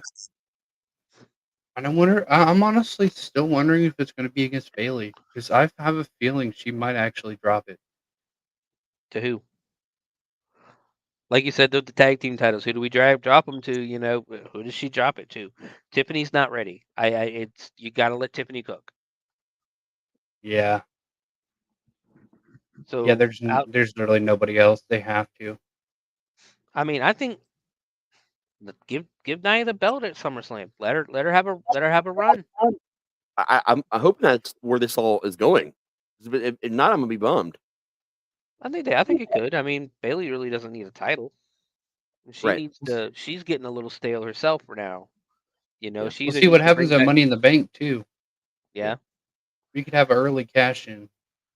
I know. I don't want them to give Tiffany the belt yet. She's still young. She's great. Don't get me wrong, but she's still young, and you don't want to basically, especially without a women's mid card title or anything. You don't want her to basically reach the age of 30 and go, "Well, I've done everything." Yeah. What is there left? Yeah, that's true. Because I think that's a lot of what's happening with Becky right now. Is Becky just going, "Oh, what else do I got left to do?" I mean, I've pretty much done everything. Where she could just go away for a little bit, come back, and just be a special attraction. Yeah. Yep. That pretty much sums up everybody on Counteraction this week. All right, man. Well, I mean, again, this is our last official show of the season. We could have a new name, instead of Counteraction for next season. We don't know yet. We haven't talked about any of that yet, but there's going to be a lot happening. So make sure you guys are coming back to us and stick around today, obviously, for the color commentary for MMW. We have a lot of fun with that. But for now, we're going to go ahead and hit our commercial break. So see you in 3 minutes. Yeah.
Greetings and shabibans. We are the Retro Reductibus Cephala Podcast, a long-form bi-weekly show that celebrates all the things that made growing up awesome. Yeah, that sounds good, but I don't know what all those words mean. I think what Parasite Steve's trying to say is that on Retro Reductibus, we explore a range of retro goodness, from toys, video games, and movies, to cartoons, and even snacks and school lunches. Oh. And we do it all with a positive spin, a slew of killer guests, and some very adult language. And you know what else is cool? No. This crazy show is part of the Your King Podcast Network with new episodes every Tentacle Tuesday. What's that? And if waiting 2 weeks for a new episode gives you a sad, know that we drop bonus episodes all the time, like the off-format Crow's Nest and an interview series we call The Brig.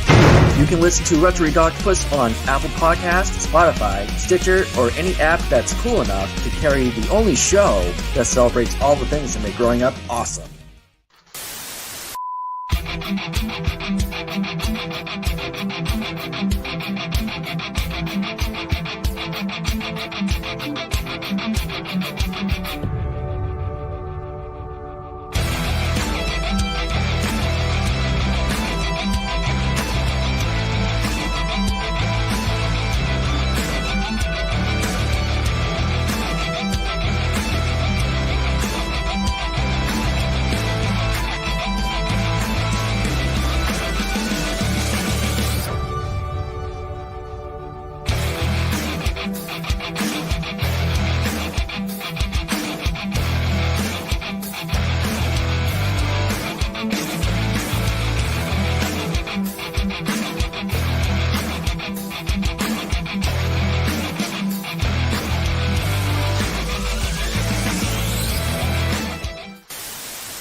Whoa. Before we get really into this, I just gotta say, every time we play the ads and I watch them, they hype me the fuck up. I know. Man.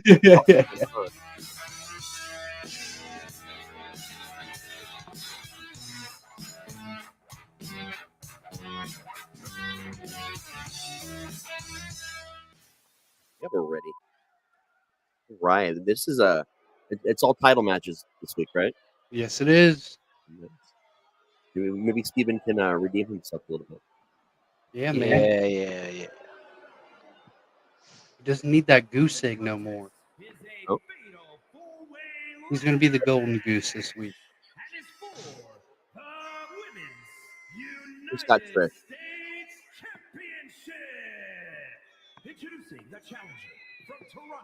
Does anybody know who has Trish? Oh, I do. You say. Oh, hold on. I think my audio is messing up a little bit. I can hear you. My earbud. Yeah, I can hear you. And if I There we recall, go. we got Tiffany doing 2 matches tonight. She's got a full card, man. Well, she's Tiffany Valentine. She can handle it. Yeah. Oh yeah, for sure.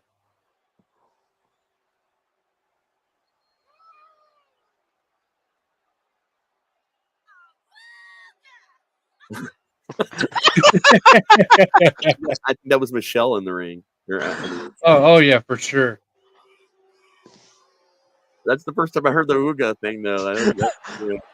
We got some lively ones tonight. I can't even talk. That threw me off so much. That just came out of fucking nowhere. Oh, Evil Lynn.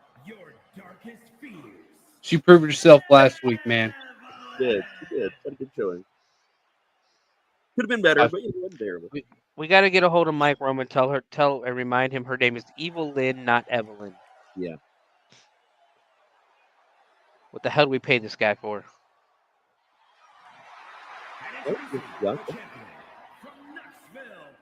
Who's got Bianca? I do.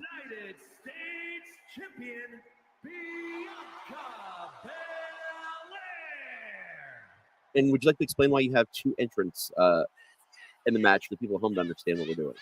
So for the contenders match, my person that ended up winning Trish Stratus, but the women's U.S. title already belonged to Bianca Belair.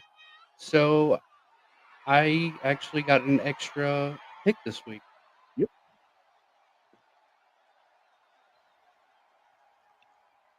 And that will be shown throughout the rest of the show as well. You'll see some, maybe Raz will have an extra, Steven will have an extra. Just depends on who has the title at the time. Yep. It's a way to make the qualifier matches mean a little bit more than just they're worth a lot fewer points, and the way they work is kind of interesting. So this kind of gives us an interesting advantage or disadvantage. Yeah. And all these matches this week are worth 3 points. Yep. So anything can change, man. Steven could have a huge comeback this week. Good. I feel like I'm being made fun of. Well, no, man. Before last time, I was going on the bottom.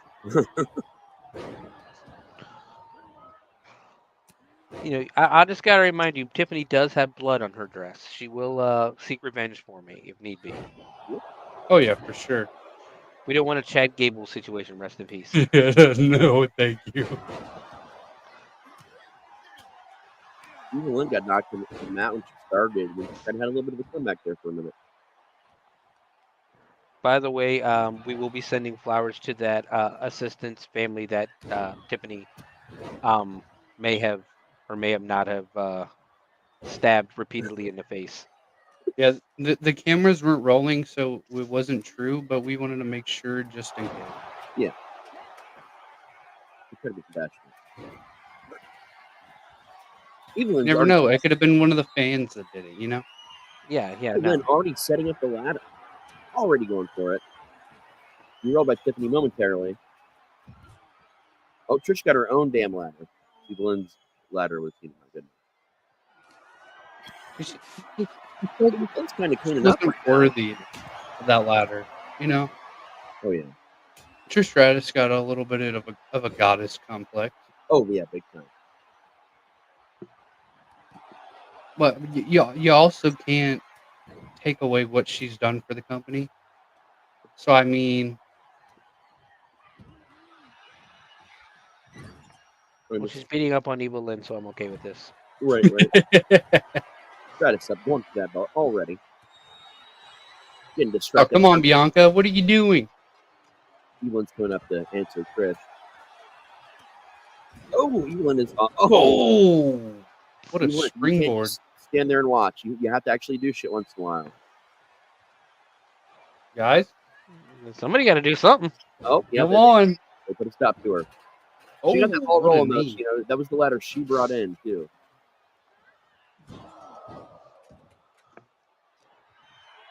No. Come on, guys. We're kind of watching for a minute, chilling out. Distracting Tiffany for no reason. Oh, great dodge by Tiffany there. Oh, yeah. And now Tiffany is introducing a third ladder. That's exactly what we need in the match. That she's decided she's going to take for a walk first. Hey, the more the merrier. That was a smooth roll by Evil Lynn, getting the attention off her.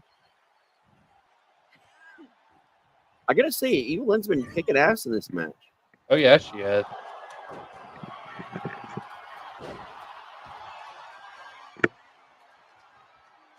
Oh, come on, Trish, get her. Ooh, he makes a little bit of progress. Oh shit! And Bianca right onto the ladder. And as usual, Evil Lynn is smart enough to get the fuck out.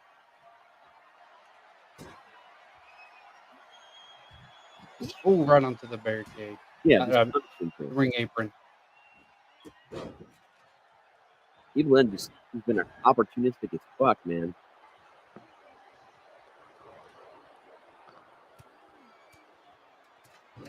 Ooh, right in the face. Great reversal. That was. What a drop kick. I gotta say, Evil Lynn's really been rolling out a lot, which, is smart. Tiffany just seems to be getting in the way. She's just sort of like, I'm not even... Oh, buckle bomb.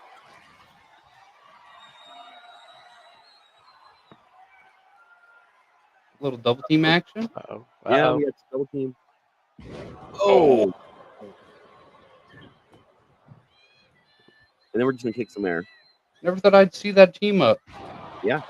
Oh, right onto the ladder. That was rough.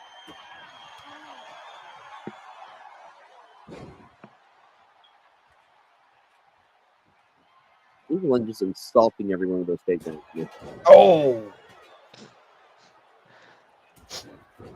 I don't know what Tiffany's planning. She keeps trying to set these ladders into the corner instead of using them. Maximum damage of them. You know? Oh. Evelyn tried and roll up, but got stuck on the ladder. Oh. What a slam. Oh, Bulldog. Cleaning house. Evil Lynn going back into it. And Bianca breaks it up.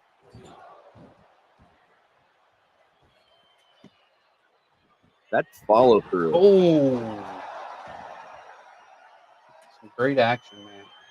Absolutely. 7W1, you got this. You just had to run This is your opportunity. I gotta say, she's been up for that belt more than anybody else, man. Trish taking her sweet ass time getting in there. Get in there, Trish. She's gonna fucking watch.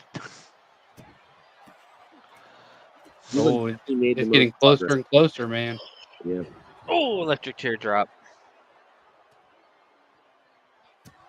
Oh, shit. What a kick. Trish is acting like she wants this more than everybody else does. She said, nah, bitch. Oh, wait. Oh, Trish just went outside. Oh, shit, KOD. Oh. Evil Lynn might be decapacitated. Mm. Oh, she's What a up. snap suplex. Getting a little bit of rest. Oh. Now, Matt, how do you feel about your two of your people basically slamming each other's head into a ladder? Yeah, that didn't look fun, man. That looked very painful. You thought Tiffany was setting up ladders in corners. People just did 2 in a row. Decorating, man. Attacking, rolling out, grabbing the ladder, sticking it in the corner, rolling out again. It's all a part of the plan. Yep. I don't know what plan it is, but we'll see. And to steal all the world's ladders and put them in the ring, apparently. That's something Professor Chaos could try and do. Oh, Trish is going for it. Somebody's got to at this point. Oh! Pulling a page out of the Rocks book. This is an opportunity right here. Yep. Evil Lynn. Trish is up. She got way too quick. Oh, Bianca. No one's paying attention to Bianca. Bianca. But hey, now hold on. Are Matt's people working together here? Maybe. I didn't bribe anybody. I don't know what you're talking about. Oh, Bianca has this. Yep, Bianca. Dude. Trish was more worried about Tiffany. That Bianca comeback, man. Almost as if Trish was trying to help Bianca win that match. No, man, it was fair. It was very fair. Oh, what's going on now? Technically, there's no rules, so. Oh, Damian Priest. Oh, nice. And is for the World Championship. Introducing the challenger, representing. Did he say the World Championship? From Yep. New York City, weighing in at 249 pounds. Somebody said go home. All the hate today. Another reason why we chose the Hell in a Cell, when you see the combatants in this match, you'll understand why. Yeah.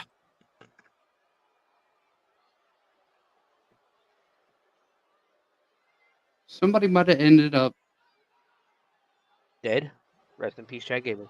Yeah, just like Chad Gable. From California, California, weighing in at 225 pounds. Okay, so Damian Priest is mine, right? Yeah. Thought so. Look at my roster a little bit. And I know, obviously, Green Ranger's all you. Well, Oh, yeah, I ain't for gonna sure, I ain't man. gonna lie. I had to check and make sure Damian Priest wasn't mine. No, he's part of that stable that I made with Yeah. Undertaker, with the new ministry or whatever it was that I called it. Yeah, you got it right on the money.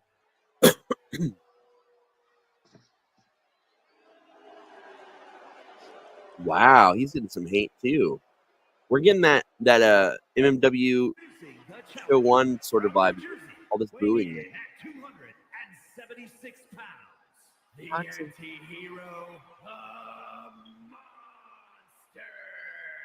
We need some more black lights up there for the monster, Oh, yeah. Yeah, his lighting isn't very good actually. Yeah, for the first time.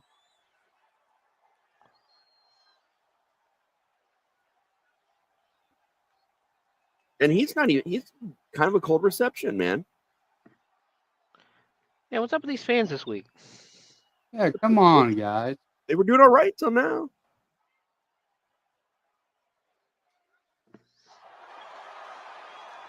Oh, maybe this is why. Oh, nope. He's good to lose too. Again, That is yeah. also my second guy. Yep.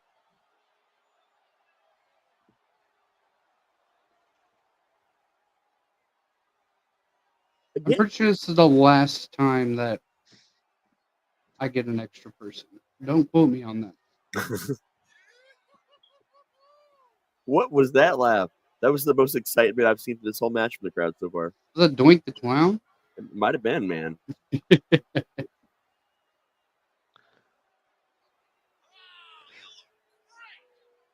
Wow, you freak.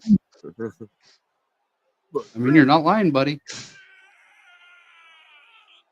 Yeah. I love the crowd reacts on this one. Yeah, they're so great.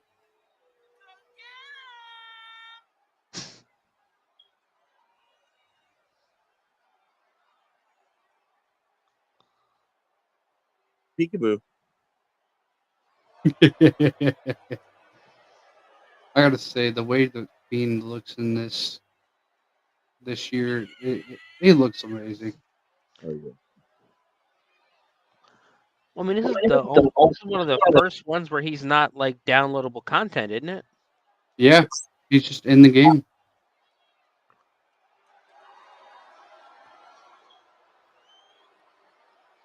I still find it so amazing that Tom Savini actually made that mask himself. Yeah. I don't think it was Tom. I think it was somebody at his school is who made it, but it's still the mask is awesome. Yeah. I will fact check that right Okay, now. that's not intimidating or anything.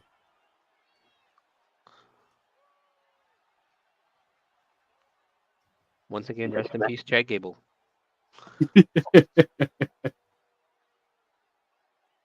Nope, Tom Savini was brought in to help design the mask.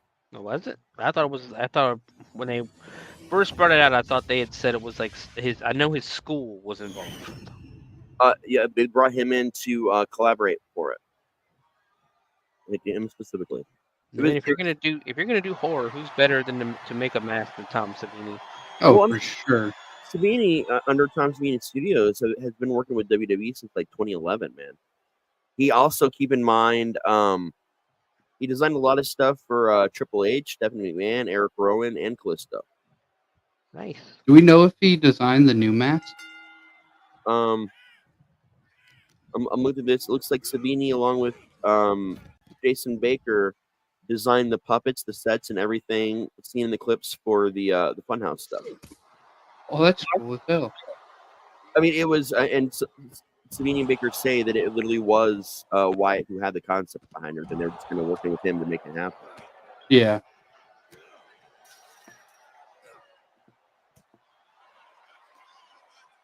You really made the horror Mr. Rogers work, though, man. Oh, yeah. I do miss the Funhouse. I hope they bring it back.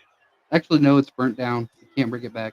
You shouldn't anyway. It's been done. Yeah, I don't think it works without Bray. Yeah. Yeah, that's very true. But I mean, we have all the characters now. Yep. They're all people now. Which honestly, when the Fiend first came back last year, it does kind of seem like that's where they were going, was live action versions of the characters. Oh, and Propz yeah, was right out through the cell by Priest. He returned the favor. Oh yeah. Going up. Priest and Toxie. It's like our guys were gonna go to the top while his guys God. do the match in the middle of the ring. See, meanwhile in the ring, we just had a Canadian, almost like a jumping Canadian destroyer. Yeah. By Tommy. Ooh. And this is evil Tommy, by the way. Oh, okay. The moves make sense then. I mean, as our guys are on top of the cage while Matt's guys are inside the cage. Yeah, I mentioned that a minute ago. Yeah. I'm saying, trying to bring more attention to the fact that Matt could just go ahead and win this match again. He could have, but not Tommy's coming up, so. Yes. The Fiend will get up there soon. He was smart. He'd chill. When Tommy saw what was going on there, was like, nope. He just nope. Oh, he was like, oh, the Fiend's going back up. Never mind. He's only going up now because he doesn't want to be lonely. Literally, they just timed it so they could come up together on purpose. You know, like, come on. I don't know how okay I am with these two working together. Oh, shit. Uh-oh. Well, I mean, I got to say the Toxie's been picking the Priest though, pretty hard. Oh.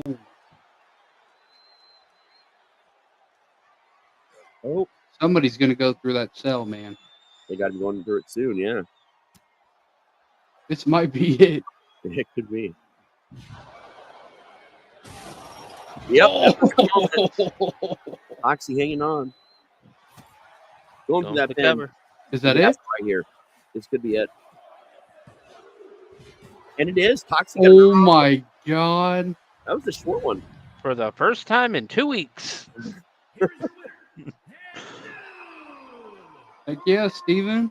And the odds were stacked in Matt's favor on that one, and you put it off. Yes. It's got to feel good. I see something going on with Tommy and the Fiend, man. They were just focused on each other that whole time. Ooh. Our first appearance of Michael Myers this season. Oh, for hardcore. Okay. I definitely got Venom coming out on this one. I think I got the double for this one. I think you did too. I should have Negan and Venom in there. Yep. Michael Myers in a steel cage sounds terrifying. Hey, Sophia. And you're welcome.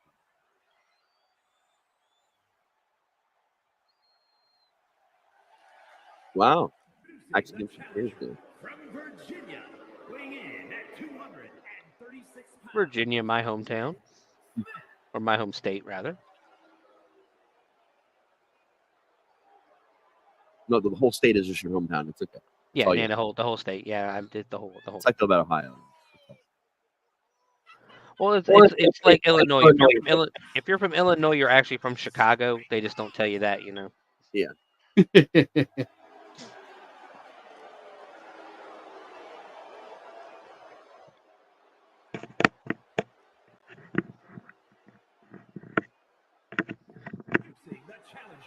Oh, we got Willy Wonka up in here. That's my chocolate. He had a great showing last week against Negan. Yeah, we'll see if that because that was a backstage match last week or backstage fight.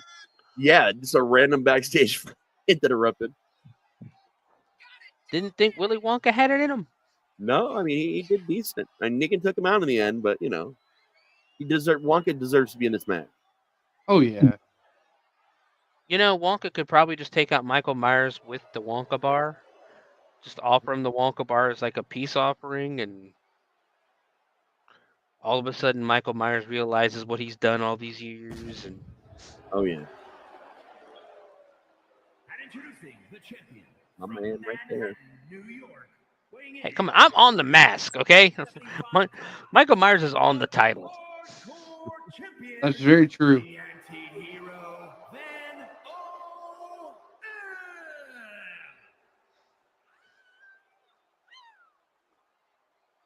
Tell him, Steve Dave. Not that Venom Man. I hope that the people at home can hear these because these are freaking hilarious. Yeah, if you guys can hear those fan reacts, please let us know because this shit's cracking us up so hard. I gotta say, Venom looks great, man. It really does.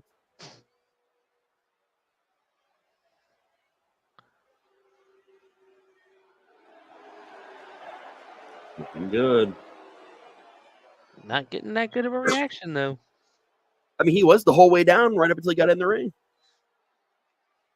Hear all those crowd reacts, man. Well, Venom is one of those weird characters that he's kind of good, kind of bad. You never really know, you know. I can hear boos and cheers going on at once. He's definitely an anti-hero. Yeah, man. I mean, he's really only a villain if it's against Spider-Man. Yeah. For the most part, yeah. Have we seen Krang this season, come to think of it? Not yet. Not yet, no.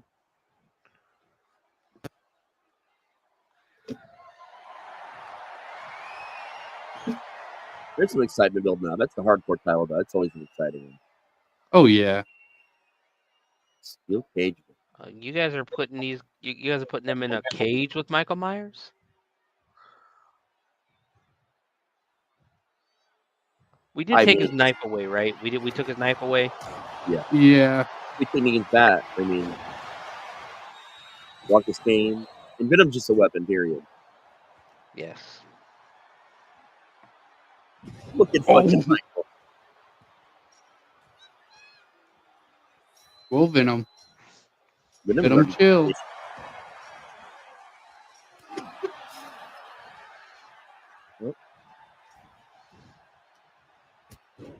I don't know what Venom's doing.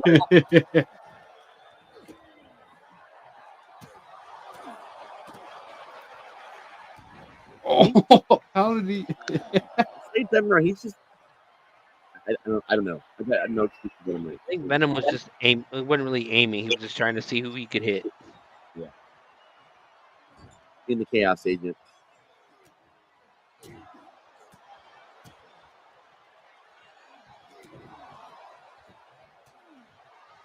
Myers is on a reversal train right now, man. Yeah, he is. Oh, Jesus. Until he got thrown across the ring by Venom. Venom is going for the escape a second time in a row. Get him, Wonka. I mean, no one's stopping him. I think Negan's the only one trying to stop him. The opposite side is. He literally stopped Venom from getting out, and then he drops the elbow to break up the pin. Negan's taking some balls, but he's the one keeping everyone from winning right now. Very true. What a reversal. Oh, weight detection.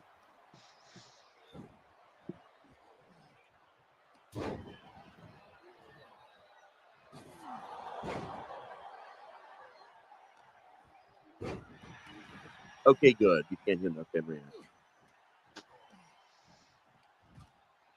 That is good. In this way, we're not just laughing randomly. I feel like that would probably still be on brand. Oh, yeah.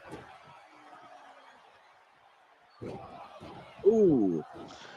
It's like when you're playing GTA 5 and you're walking down the street or something, and you just the random shit that comes out of people's mouths. Yeah, my baby daddy hates all his kids. I don't know why he don't see them. Like, there's been times where I've heard somebody say something and I stop and go, "What?" Move out of my way, fat ass. So random. Oh, Venom is going for a pin on Negan. Not broken up by Wonka. Negan's taking a beating in this match, though.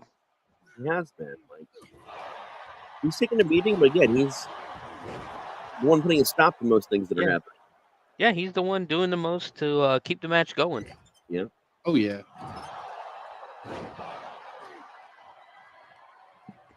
And really, the only one giving it to Venom is Willy Wonka. Yeah.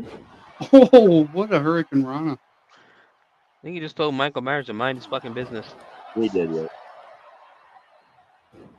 Get out of here.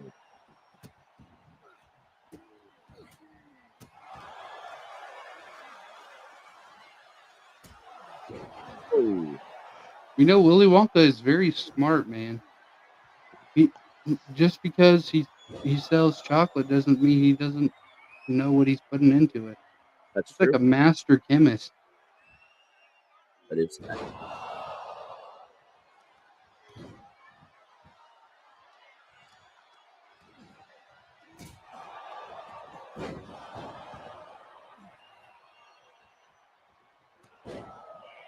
Negan being the only one standing right now.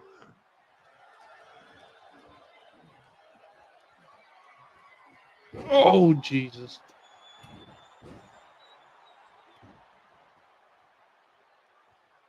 This guy's got a lot of fight left in him still. A lot, yeah. You know, all these guys are definitely taking a beating. Oh, yeah. Oh, my God. Willy Wonka just got absolutely tossed, and so did Michael Myers. I feel like the only person that could do that to Michael Myers would be Venom. Oh, yeah.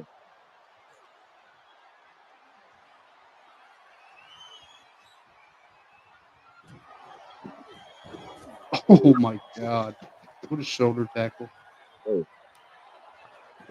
Deadlift into a Dominator. Lifted him, reversed him.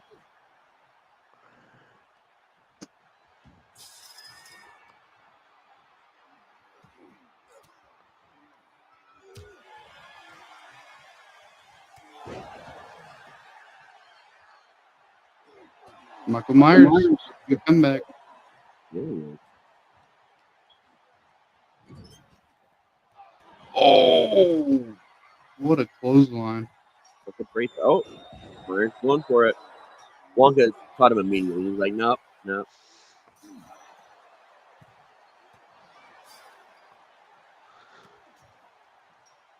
Oh, no way. He's got leverage. Michael's down. Willy Wonka, definitely not a William Shatner fan. Literally, Negan ate Vince, and then fucking Venom speared Wonka and took down Michael.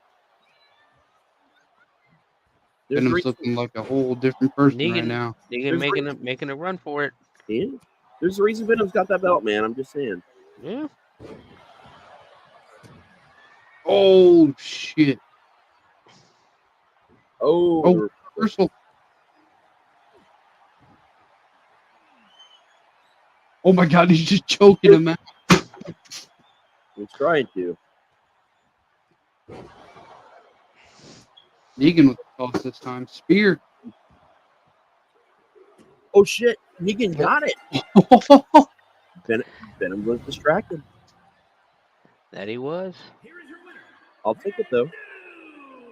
After that showing that brawl in the parking area or wherever it was last time, man, I got to say, Negan's, he deserves this. Oh, yeah. So we've each won one so far tonight. Very true. Oh, the tag team kicking it off with the Keatons. The following contest is a triple threat tag team match and is for the tag team championship. Introducing the challengers at a combined weight of 436 pounds. How you gonna boo Batman and Beetlejuice? I'm just saying, like, Yeah, come on. These fans are fickle tonight. They are a very fickle bunch. they are. I don't know what's going on with them, man. We must be in Glasgow right now. Yeah. They're all still pissed. If it's not Drew McIntyre, they don't care. Coming out with the urn. Come on, fellas. And at a combined weight of 416 pounds, the There's no way tag these team pounds are correct champions, for either team. the Oh, no. Brotherhood. Now, Mike Rum's been off his game tonight. He's been mispronouncing names. Yeah. Now it kind of seems like he's messing up on the weight. We gotta have a little chat with him. Maybe Tiffany needs to chat with him. Yep. Maybe. No, we want to keep Tiffany away from people. I mean, half the time it's Chucky doing it anyway, and it doesn't matter what you say. We don't actually employ him, so he does what he wants sometimes. Yeah. Yeah, we kind of gotta ban. We should ban him from backstage. Like, Do you want to do it? I mean, no. But Exactly. I think we added a height requirement for wrestlers, though. Again, do you want to do that? Because Oh, no, wait. We already did, man. You can't be toy size. And at a combined weight of 389 pounds, did you say 189 pounds? Yep. Between the two? Yep. What the hell? I don't know what he's. I don't mean, think either of them only weigh that much. I'm pretty sure Blade is over 200 pounds. Yeah. I could maybe buy Eric Draven being that much at most, but not. I don't know, man. Now we're cooking with meth. Yep, it's meth.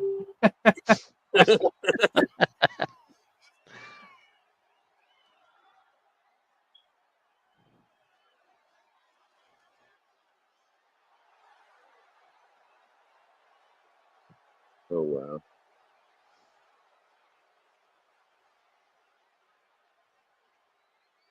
These guys make a great tag team too, man. They really do. They really do.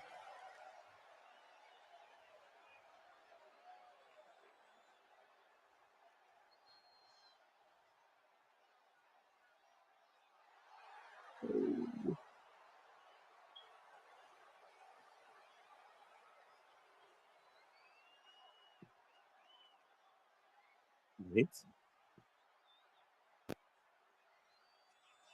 And we're all. It's a triple threat tornado tag match. A lot going on. You look just on Eric Draven already. He's on everybody. Oh, shit. What a kick by Noob Saibot. Batman with that Superman punch. The Heats are just cleaning up already, man. This is nuts.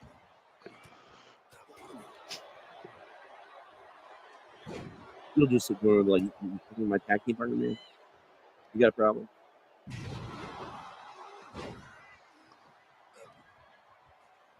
Quan Chi was just sitting there dead for a few minutes. He was. Oh, Beetlejuice did that kick up, man. Holy shit. Well, he got knocked back down again after, but it was still impressive. Oh. Oh. The Crusaders taking freedom.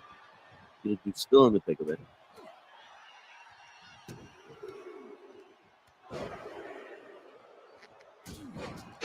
What a drop kick. No idea what was going on there. Blade taking a moment on the outside to catch his breath. Ooh, submission? Beetlejuice takes like 10 minutes to roll out of the ring. Blade is not having a good showing tonight so far.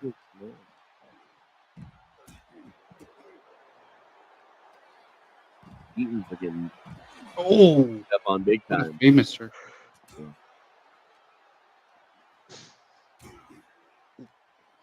The referee has nothing under control. He has Well, no, no control in this one. it's a tornado tag. Oh, right into the step. Oh,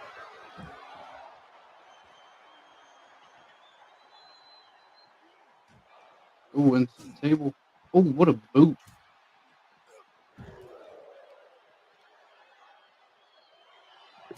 oh shit! That's what you get. After you get Draven, you just walk around trying to find somebody to beat up. You just get kicked in the fucking face for it. Yep. I'm not even upset about it. Some of these moves Beetlejuice is coming out with tonight is I'm impressed.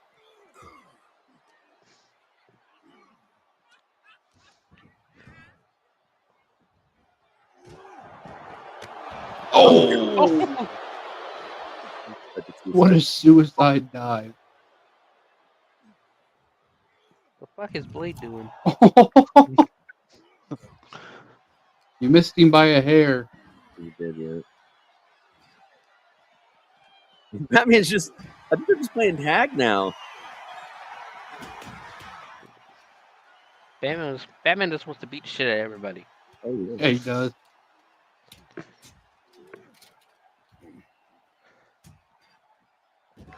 Oh.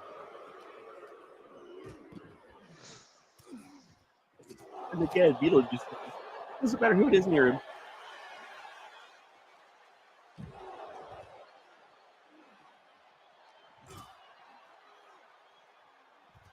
You're just wrecking house. He was going 3-on-1 for a while now, dude. He's like, normally I go outside to chill and get a breather, but I guess I'm gonna go inside this.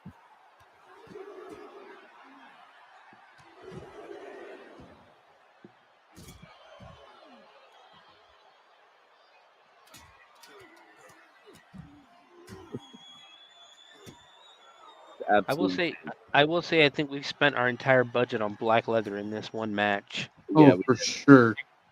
I think Beetlejuice is the only one not in black leather too, which is the funny thing about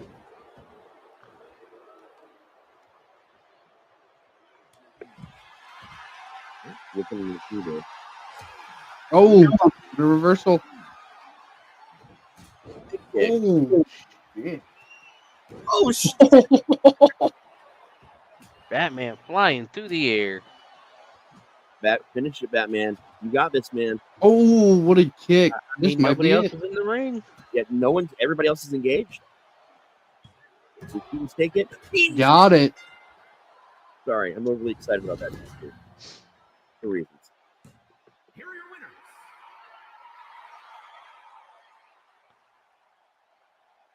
Loving that. I believe, and new, right? And new. Yep, and new tag team champions. The Keatons. Heck yeah, man. Love seeing this emotion from Batman, too. You don't really see it that much. I know these guys have not been this excited since the 90s.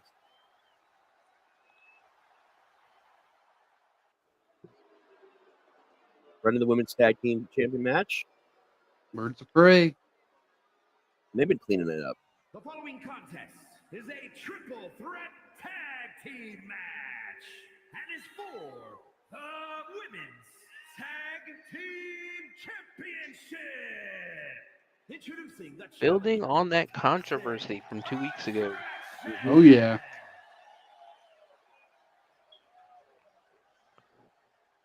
We're going to settle it tonight. I got that random camera blur going on. Trying to fix it.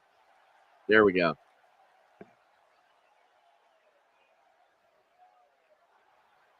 Yeah, that controversy is pretty nuts last time, man, with that whole table, man. And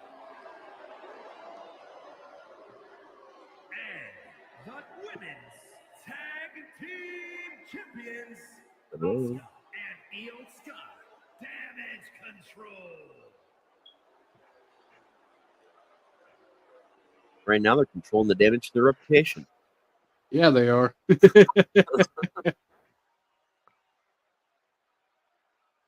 you just get in a... Yep. Stop playing that room.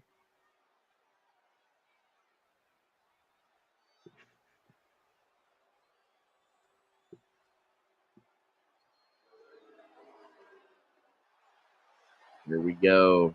Midnight Macabre strolling in on behalf of the stable, the Monster Squad stable. We haven't actually seen the other guys from the Monster Squad. That's true.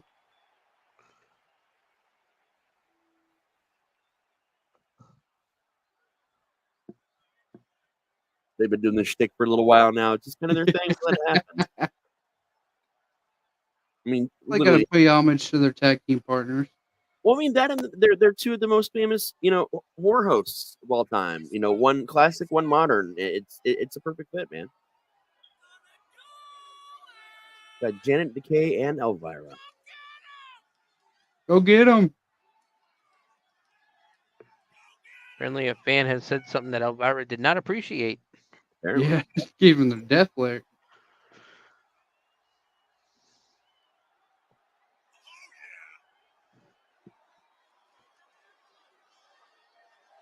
The Mummy herself and the Mistress of the Dark.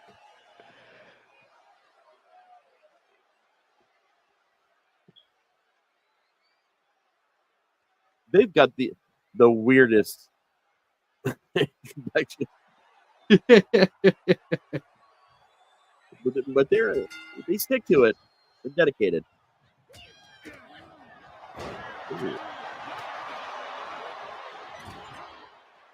A lot just happened out of the gate all at once there. I couldn't even call one. Yeah. That might have been the most chaotic opener we've had. Oh, Ivy, it's going after it.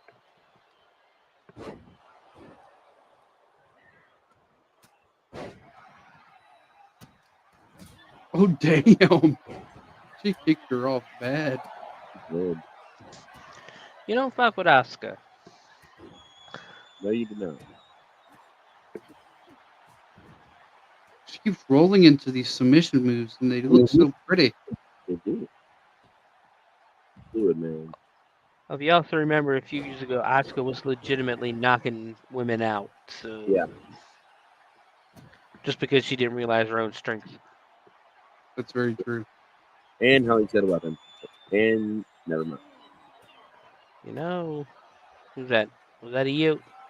See, Asuka's not very smart on that one. Just left Io in the ring by herself with Elvira and Janet Decay.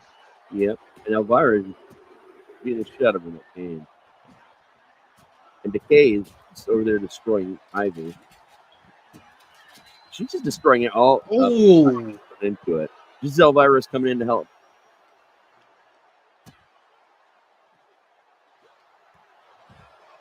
I was just about to say, Elvira and Janet Decay are dominating right now, but Asuka and Poison Ivy put a stop to it.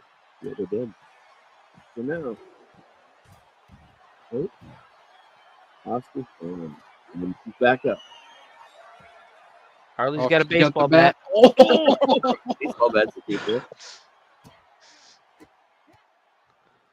I mean, if there's one person you don't want the baseball bat. Yeah. This match is face Harley. Not sure what was going on there. It almost looked like Harley saved Io Sky. Yeah, it looked like it. Yeah. Somebody had to because Asuka sure as fuck wasn't. Well, Asuka's too busy on the other side of the ring. Mummy just ate a ring post.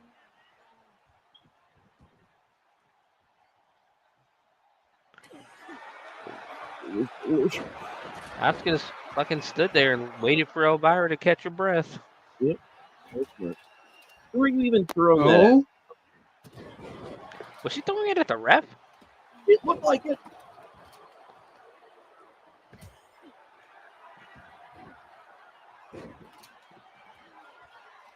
Oh, another submission. Oh, right in the face. Getting up. She's down. Pulled that one nicely.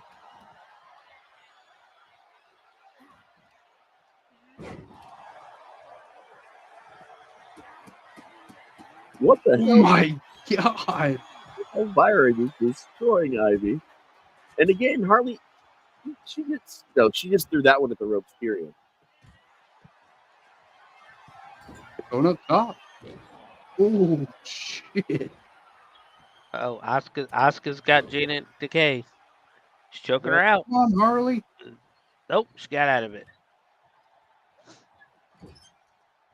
Probably just gonna sit there and watch her suffer. I think she would have broken it up eventually, but then Oh, Asuka, you hit the ref right in his. Io was going for the pin. Yep.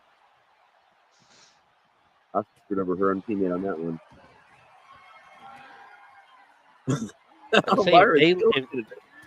Damn! If Damage Control loses, that's what gonna. is this? Holy shit! What the fuck is Elvira even doing? Next then, Gordon. Oh, what you going for? The kendo stick? Nope, sledgehammer. Oh shit, that's even worse. Io Sky's fucking dead now. Oh shit! Elvira's in the Poison Ivy. Oh, Elvira with the pin. Oh, Poison Ivy rushed right in there and stopped it though. You can't leave Elvira alone, man. Apparently. Oh my god. Oh, great reversal. Into a finisher of her own.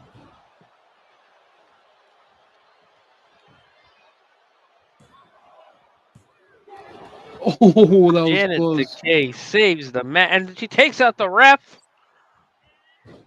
She got everybody out of that. She was thorough.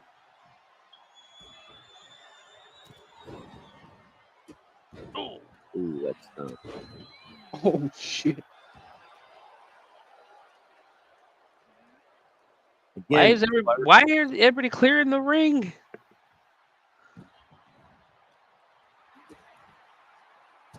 Elvira loves the fans a little too much sometimes, man. She could have put in. Oh shit! Oh my god!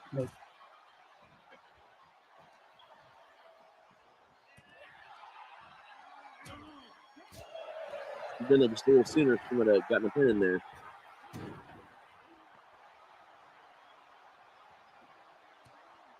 Oh no. Oh, Elvira was not having it. Nope. No, you gotta do a little more damage on that.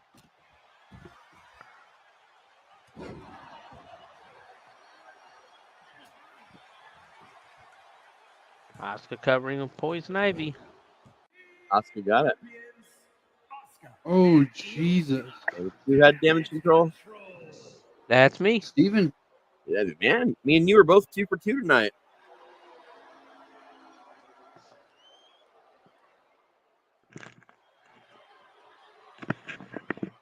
Uh-oh.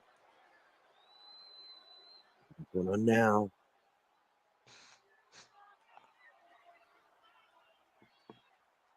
This is our last match of the night.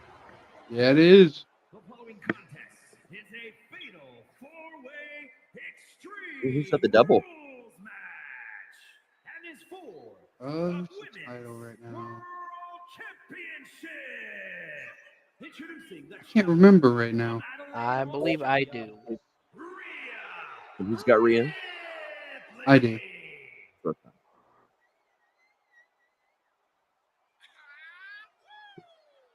Woo! All right, get some Rhea action.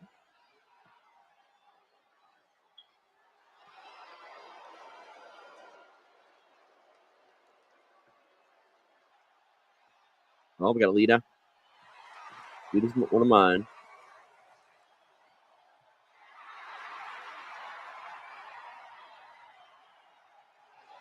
Always has the energy. Oh yeah. And introducing the challenger from Sanford, North Carolina, Lita.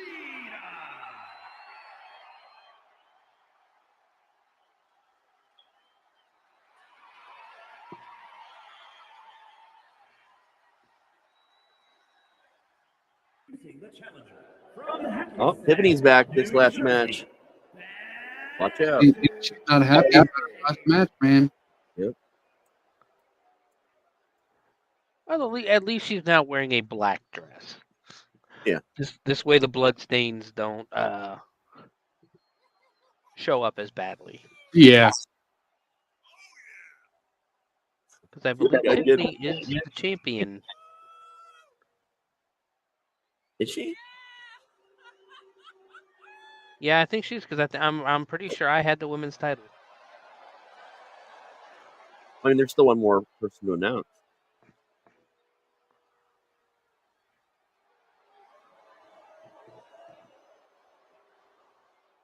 And introducing the Oh, Okay, she that's is right. Yeah, it was Shira. the women's world You can I turn noticed this up. Evil Lynn is nowhere to be seen. Not right now. Evelyn was busy.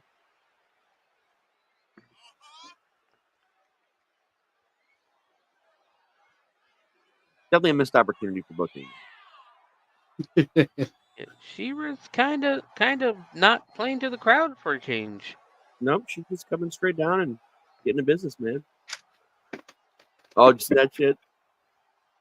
That's a message people in right there.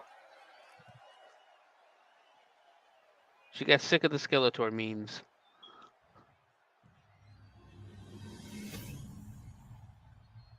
Nice. This is back-to-back women's main events. Yeah. Yep. So we talked about doing the normal show earlier, man. It's time for the women to shine for a change. Oh yeah. And if you look at NXT, that's the future. Yep.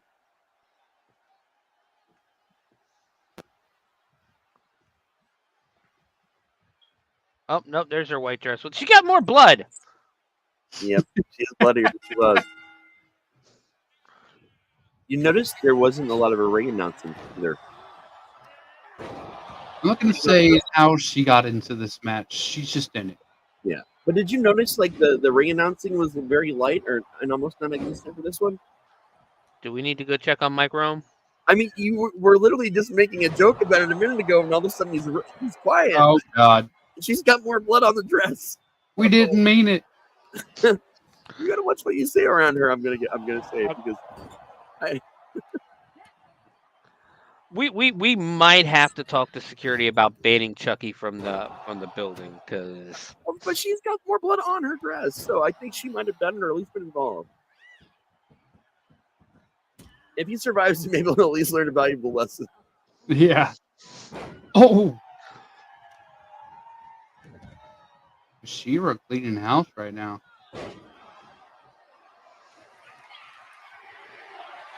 This is a TLC match? Extreme Rules. Extreme Rules. All I hear is a crowd chanting, "We want tables." Yeah. Oh, wait. Oh, nope. You grab a table. She grabbed a timber. Oh, and going right at Rhea. You know, this is what she was doing earlier in the night as well.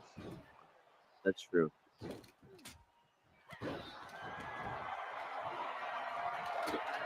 Oh, the trash can. Oh, that perfectly landed. Flip cupped it, man. She was going straight for Rhea. Logical targeted Rhea. I mean, take out the big dog. Yep. Very true.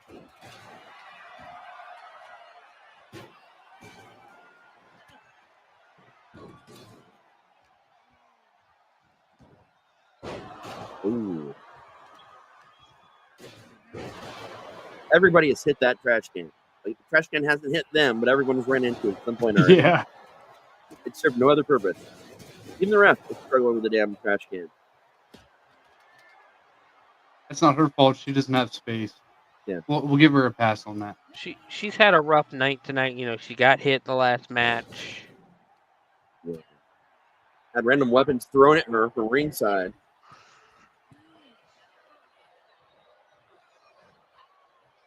Someone's gonna finally use it. Oh, we gotta use it. And Tiffany.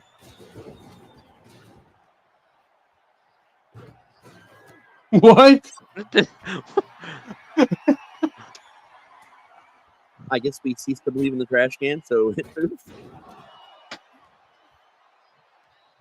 gotta work on that reality. Are we sure Evil Lynn's not affecting this match right now? Oh, she must have. Because she is a I guess a sorceress. Sorceress, to a point. And that trash can did just fucking disappear. It did. Right when someone is potentially about to use it. So we need to launch an investigation, I believe. Yeah, we might. So we put dampeners when they're in the match, but we sometimes don't think about it when they're not actually competing. True. That doesn't mean that their powers don't go back right after the match. This is true. And apparently we need to start checking Tiffany before she comes to the ring. Make sure she doesn't have a knife or anything on her.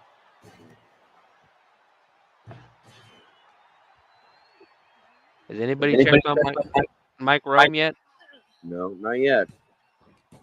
I mean, it's the last match. We probably won't get an update on that until we're done. Yeah. I mean, we just gotta look left, but okay. And yep, he's bleeding. Yep. How dare you make me bleed my own blood? Oh, the trash can in there.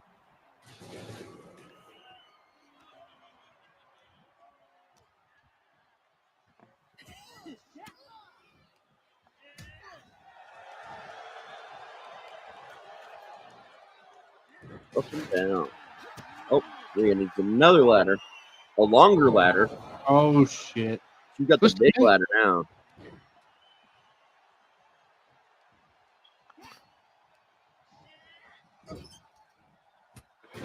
Oh my god.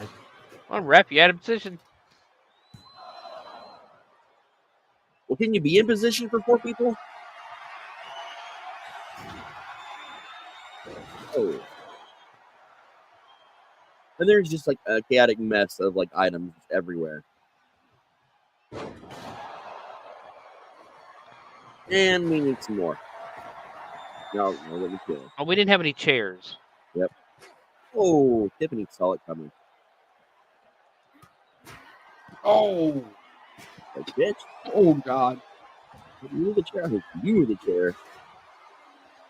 He's fired up now.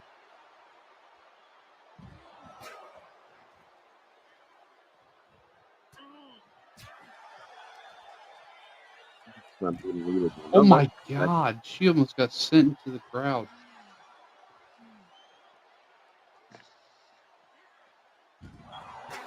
Oh. Tiffany is destroying it with that chair. Yes. But she needs a weapon.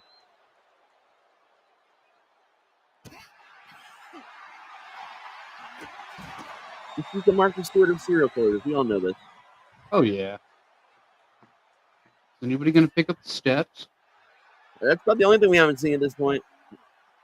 Only because I don't think they added the kitchen sink into this game.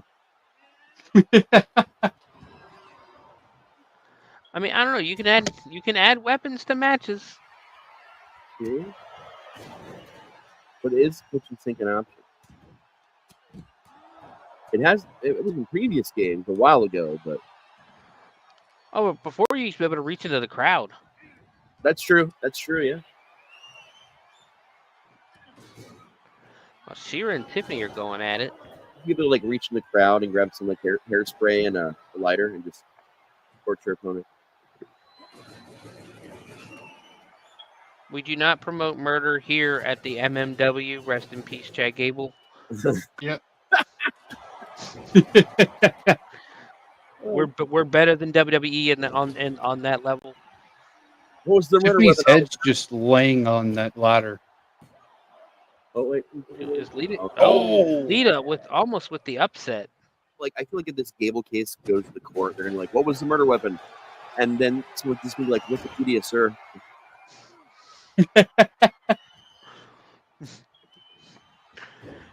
You know, we checked to make sure Chad Gable's wife has not tried to file like a life insurance claim on him. I don't know. What kills me is I know people that do shows and they just read things off Wikipedia with the fact, and like I wonder if they're gonna do a wrestling show, if they're just gonna read that off and keep it. Like I feel like. I mean, we saw his dead body. Oh! Tiffany might be dead. Tiffany might be broken in half. I don't know how others understand it. In the ring, Rhea has She-Ra.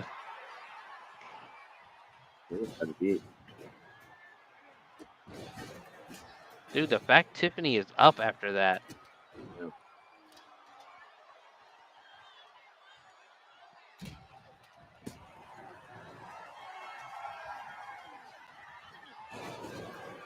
Okay. And Tiffany the opportunity to scrolling in there for no reason, knowing that wasn't going to work. She didn't care. Yeah. Like, she was just fucking standing right there. That ref, definitely the most athletic person in our entire company. Oh.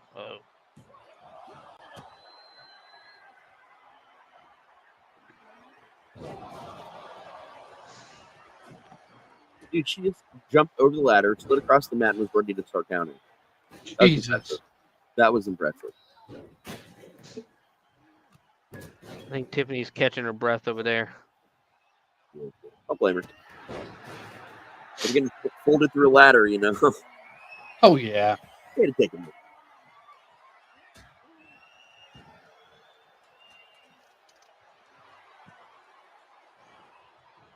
Double team action?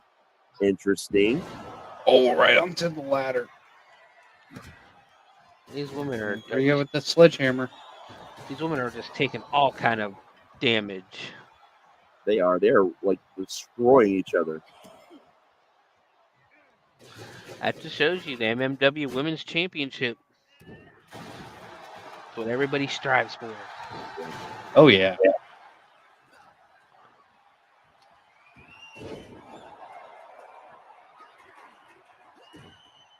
Ooh. Oh, twist of fate. Onto the chair. Lita's showing up tonight. Oh yeah. I mean, definitely all are. Like, this has been one hell of a match for them.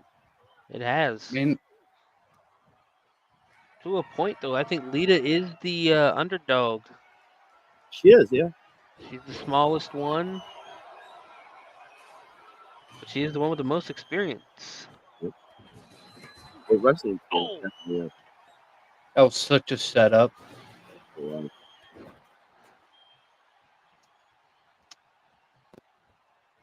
Tiffany bounced around like a jumping bean. Oh. Oh, what a DDT. She might have it here. And they're busy. She might. Oh. Lita with the upset. Man, I dominated last week and this week, bitches. Hell yeah, dude. Women's World Champion Lita. Did I have a goose egg this week? I think I did. No, you want a match? No. Was that first one? Yeah. Yeah. That was that was quite a change, man. I came in strong with 9 points. Steven got 6 and you got 3. So I mean, I just moved up into I might have moved up into first place or damn near. Let's find out.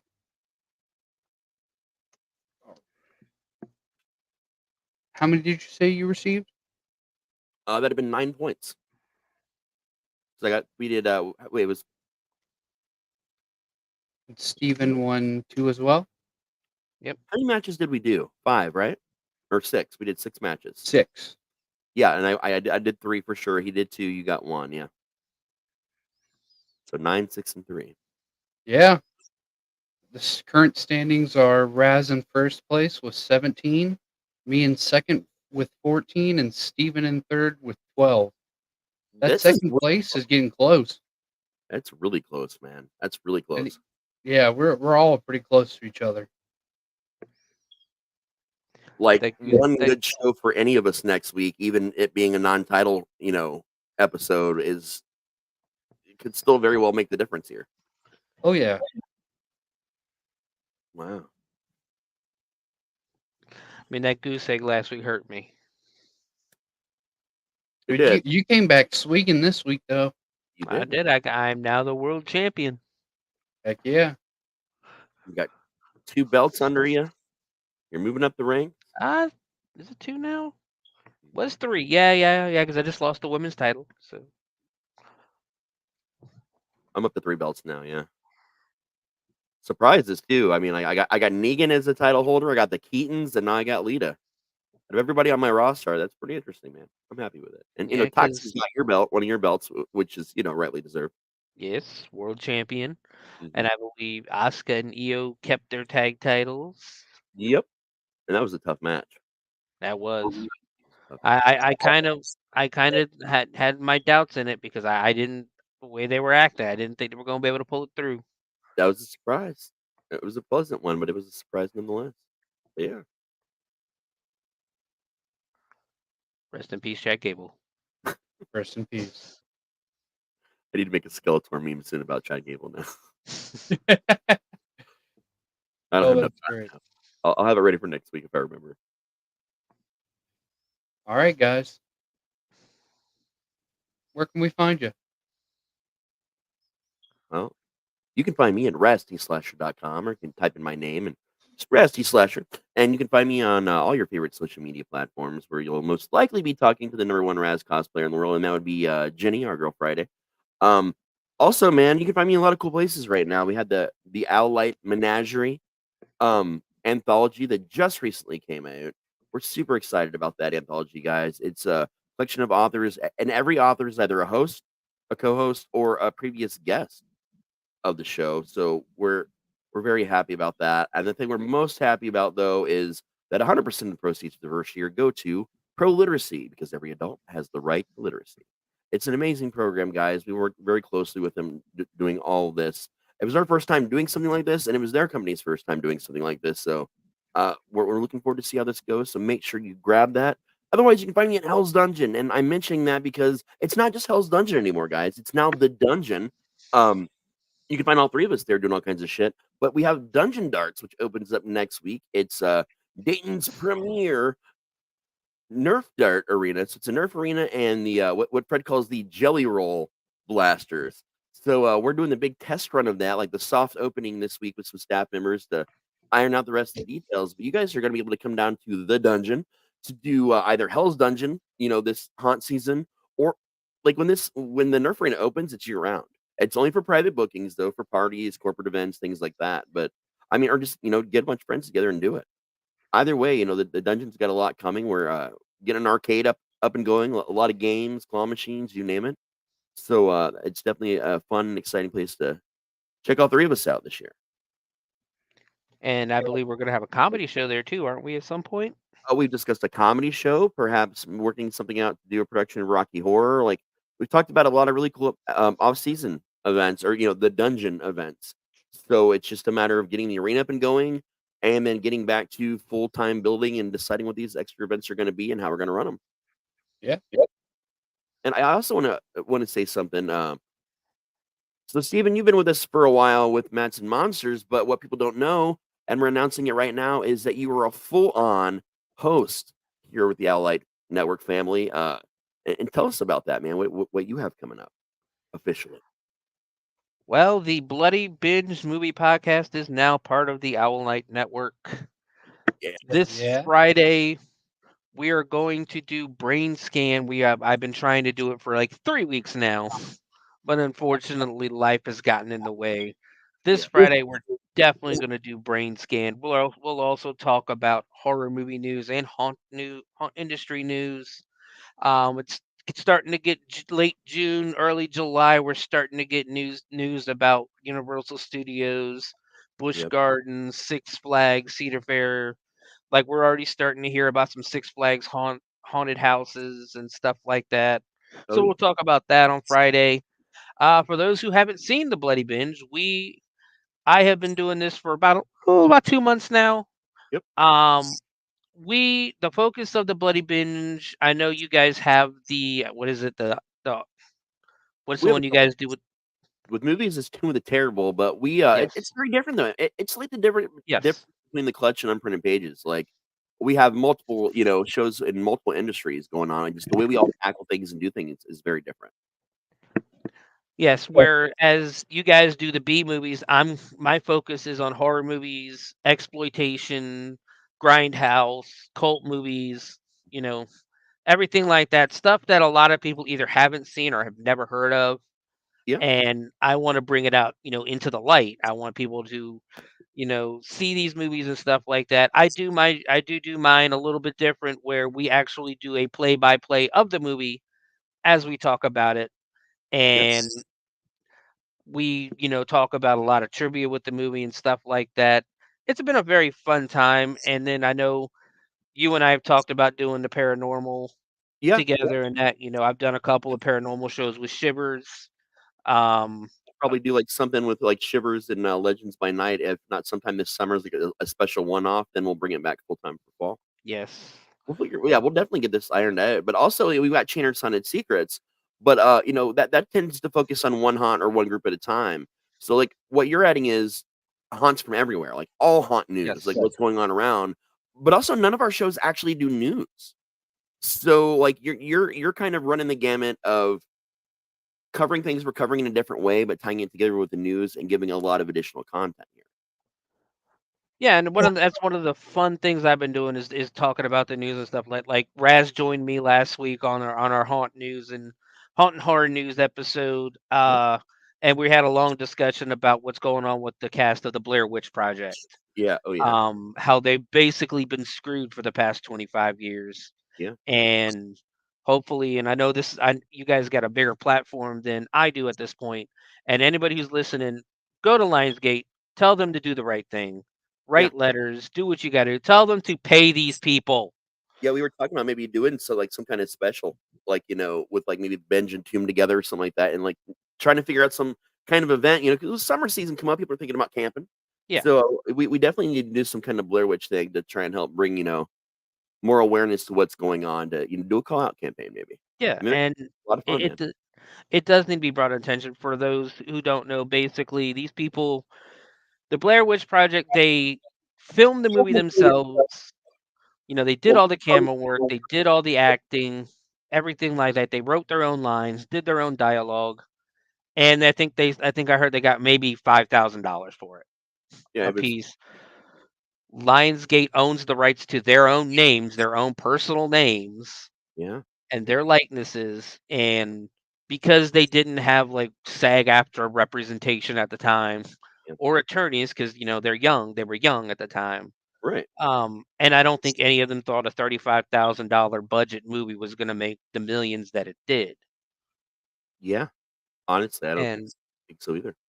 essentially, 25 years later, they still have never been fully compensated for what they should have been compensated.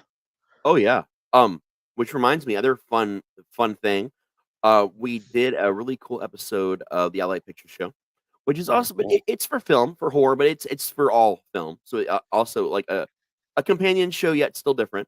Where we brought on the lovely couple involved in the creation of the Killer Pizza movie and for the 13th Blood Loss, and we're working on an early deal. You might not only see the Outlight Network's name mentioned in Blood Loss, but you might get some characters talking about the network in the movie. Or we're working on that right now. So that's a new thing we're doing. We just started working on yesterday. So we're Nice. trying to get more involved with films in general and just kind of everybody out there. But yeah, it's been, like I said, it's been a lot of fun talking about the news and everything, and especially the haunt news, because I don't know many people who do haunt related um news stuff. Where There's they some report. shows out there, but most of them are like what we do with interview shows. Like Yeah. there's no, you know what I mean? It's a little different. Which I'll be the first. I'm not much of an interviewer. I've never done it before, and I personally, I like watching interviews and stuff like that. I don't think I could ever be on the interviewer side of it. It's tough, I man. like It's a lot of it work. is, and I like educating, I guess you could say, people on, like, when I talked on Shivers, when I talked about Gettysburg and that. Or why Um, AEW is gonna fail. yeah, I loved Gettysburg. That Talk about Gettysburg soft. was so much easier than I did Colonial Williamsburg, and there's obvious reasons for that. Um, where I've got more experience exploring and doing investigations in Colonial Williamsburg versus Gettysburg, Yeah. but the Gettysburg stories are just so much more easily accessible than the Colonial Williamsburg ones, because the Colonial Williamsburg ghost tours and the people who write the ghost books and that's their bread and butter. They're not allowed. They're not part of the organization that runs Colonial Williamsburg. They're not allowed to take you inside and do stuff like that. Whereas Gettysburg, they'll take you into the locations and do ghost tours and ghost hunts with them. Yeah. So their stories are really, they keep them as tight, as possible. Oh yeah. But yeah, I just like educating, and that's what I want the Bloody Binge to do. I want the Bloody Binge to educate people on movies that they may never, they may have never seen before, Good possibility. or I did body may, scan the other day. yeah, and or may Yeah, not dude. want to. How many people have heard of Brain Scan? Not enough Out, people, honestly. That's yeah, a great movie. it is, and it's got Everett Furlong from Terminator, from Terminator 2, John Connor himself, Frank Yep. Langella, Skeletor from the original Masters of the Universe, Yep. and a bunch of he's more well known than Skeletor, but And it's like I said, I can't do this one with you because we'll be yeah. right about when you're going live is when we're heading to Cincinnati for the new was it DJ Jazzy Jeff, Paula Abdul, and New Kids on the Block.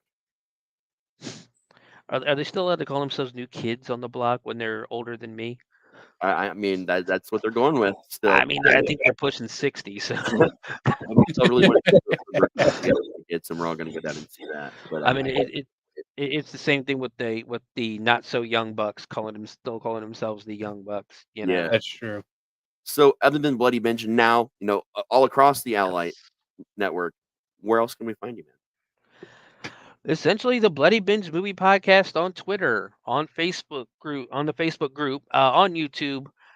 We also have the audio versions of the Bloody Binge Movie Podcast, the past episodes, where you can download them off of Spotify, Amazon, Apple Podcasts, and pretty much anywhere that Spreaker puts their podcast out, which is damn near everywhere. Yeah. You can also find me on Facebook at Stephen, Stephan, because Facebook likes kicking people off for stuff they posted 9 years ago. Yep. Henderson. So you can friend me there too. That's pretty much it. What about you, Matt? You can find me on the Ally Network. Thank you, Dale. You can also find me at Matt Propz, Propes on Facebook, or you can go say hi to your friend Props the Clown as well. You can find me at Matt Props on all socials, besides Facebook. And you can find me next to LA Night saying, yeah. Oh yeah. Well, I'm Matt. And we're the We're monsters. the monsters. Oh, we did it. We did it, man. Did it work? I think me leading it like that, we were like almost exact on that one. Yeah, you have to lead it from now on, dude. You did it right. All right. That was All right, great, guys. man. We'll catch y'all later. See you Rest guys. in peace, Jack Gable. Yeah.